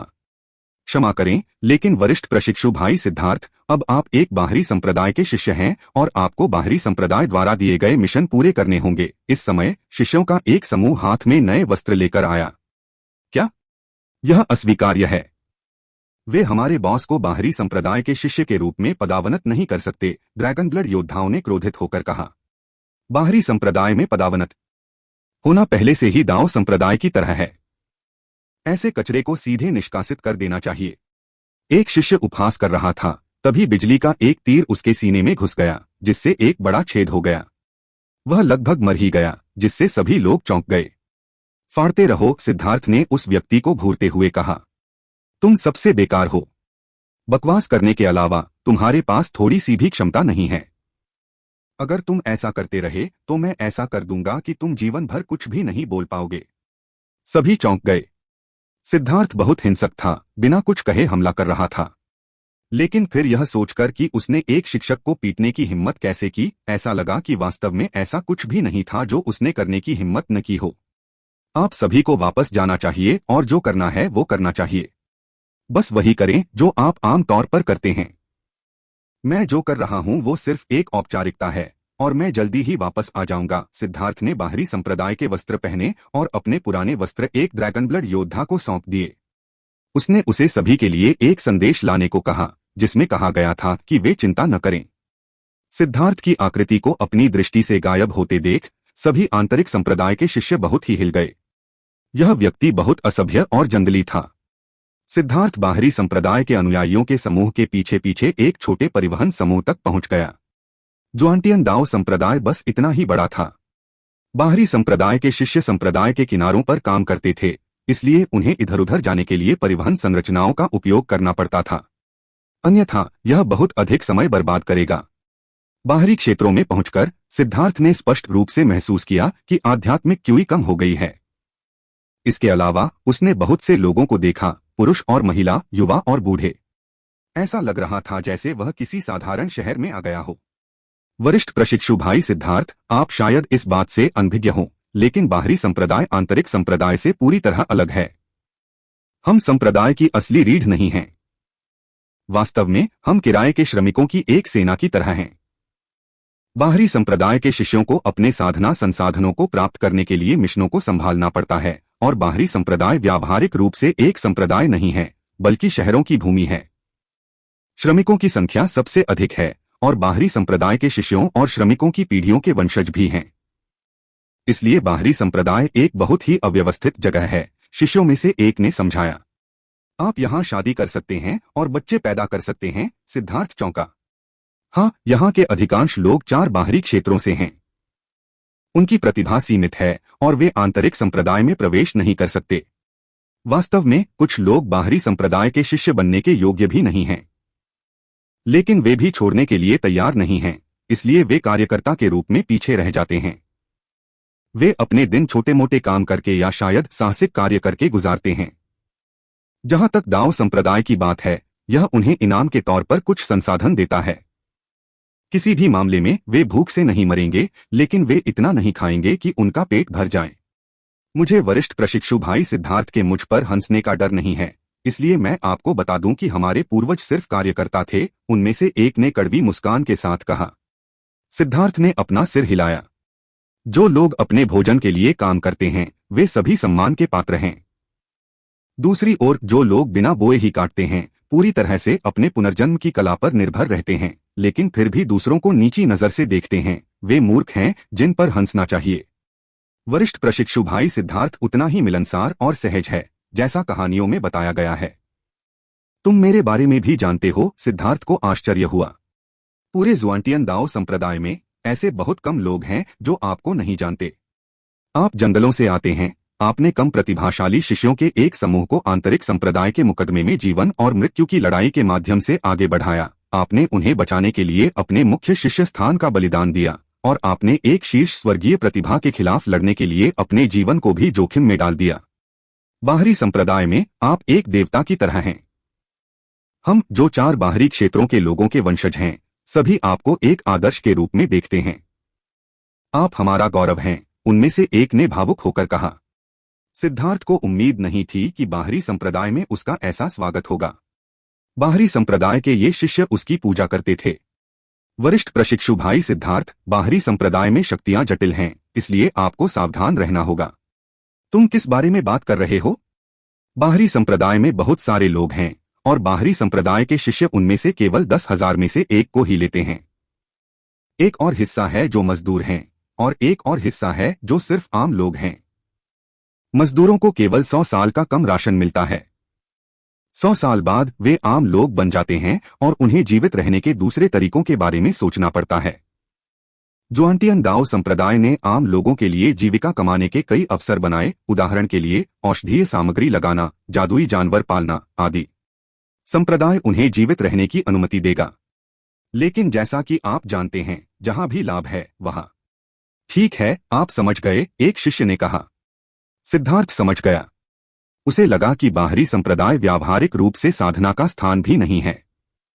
बाहरी संप्रदाय के शिष्य यहां सबसे अधिक आय वाले लोग थे और इस शिष्य के लहजे से ऐसा लग रहा था कि यहां के लोगों के लिए कई जटिल मोड़ और मोड़ हैं। जैसे जैसे वे आगे बढ़ते गए, सिद्धार्थ ने बाहरी संप्रदाय के बारे में कई बातें पूछनी जारी रखीं। उन्होंने बिना कुछ छिपाए जो कुछ भी वे जानते थे, सब कुछ बता दिया। वे जल्दी ही सैकड़ों मील चौड़े शहर में पहुंच गए। सड़कें बेहद चहल पहल भरी थीं और सिद्धार्थ को लगा कि वह फीनिक्स क्राई की राजधानी में वापस आ गया है। उसे एक बेहद जानी पहचानी सी अनुभूति हुई। कानून लागू करने वाली टीम आ रही है। भागो!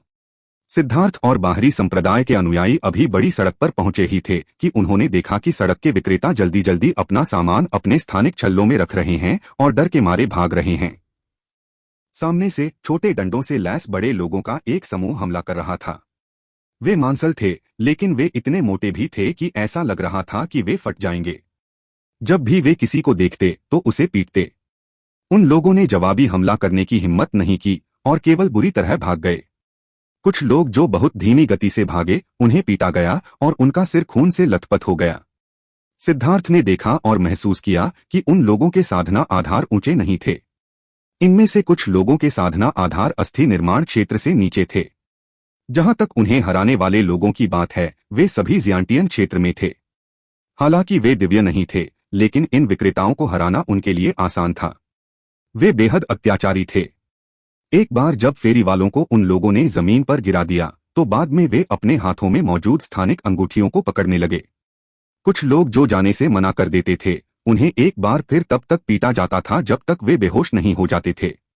यह क्या है, डकैती? सिद्धार्थ अवाक रह गया। नहीं, यह कानून लागू करने वाले दस्ते का कानून लागू करने का तरीका है। उन शिष्यों ने ऐसा इतनी बार देखा था कि यह एक सामान्य घटना थी। वे उन्हें क्यों पीट रहे हैं? और उन्हें इतनी बुरी तरह पीटना, क्या उनके बीच कोई बड़ी दुश्मनी है? सिद्धार्थ को समझ नहीं आया। ये सभी लोग दयनीय हैं। वे शहर के अंदर महंगा किराया देने में असमर्थ हैं और इसलिए वे कुछ पैसे कमाने के लिए केवल दूसरी जगहों पर सड़कों पर स्टॉल लगा सकते हैं। लेकिन इन कानून लागू करने वालों को उनसे निपटने का काम सौंपा गया है। सीधे शब्दों में कहें तो सुरक्षा शुल्क का भुगतान किए बिना आपको पीट पीट कर मार दिए जाने के लिए तैयार रहना होगा। कानून लागू करने वाले आम तौर पर बाहर नहीं आते। वे तभी आते हैं जब शहर के व्यापारी उन्हें रिपोर्ट करते हैं। यहाँ के फेरी वाले व्यापारियों के मुनाफे पर अतिक्रमण करते हैं और व्यापारी शुल्क का भुगतान करते हैं। इसलिए फेरी वालों को हिंसक तरीके से बाहर निकाल दिया जाता है। शिष्यों में से एक ने असहाय होकर उत्तर दिया, यह उन्हें बाहर निकालना कैसे है? वे सिर्फ उनका पैसा ले रहे हैं। क्या वे इसे उच्च अधिकारियों को सौंपने जा रहे हैं? सिद्धार्थ ने पूछा। शायद नहीं। ये फेरी वाले सभी गरीब हैं, इसलिए उनके पास जो कुछ है उसका कोई खास मूल्य नहीं है। वे शायद इसे अपने पास ही रखेंगे, उस शिष्य ने कहा। सिद्धार्थ ने सिर हिलाया। उसने बहुत पहले ही इन वीर कानून प्रवर्तकों के दृश्य को रिकॉर्ड करने के लिए एक फोटोग्राफिक जेड सक्रिय कर दिया था। उसने कभी ऐसा वीर दस्ता नहीं देखा था। बेटे, क्या तुम मरना चाहते हो? सिद्धार्थ को उन्हें रिकॉर्ड करते देख कानून लागू करने वाले पुलिसकर्मियों में से एक ने अचानक दहाड़ लगाई और सिद्धार्थ पर हमला कर दिया।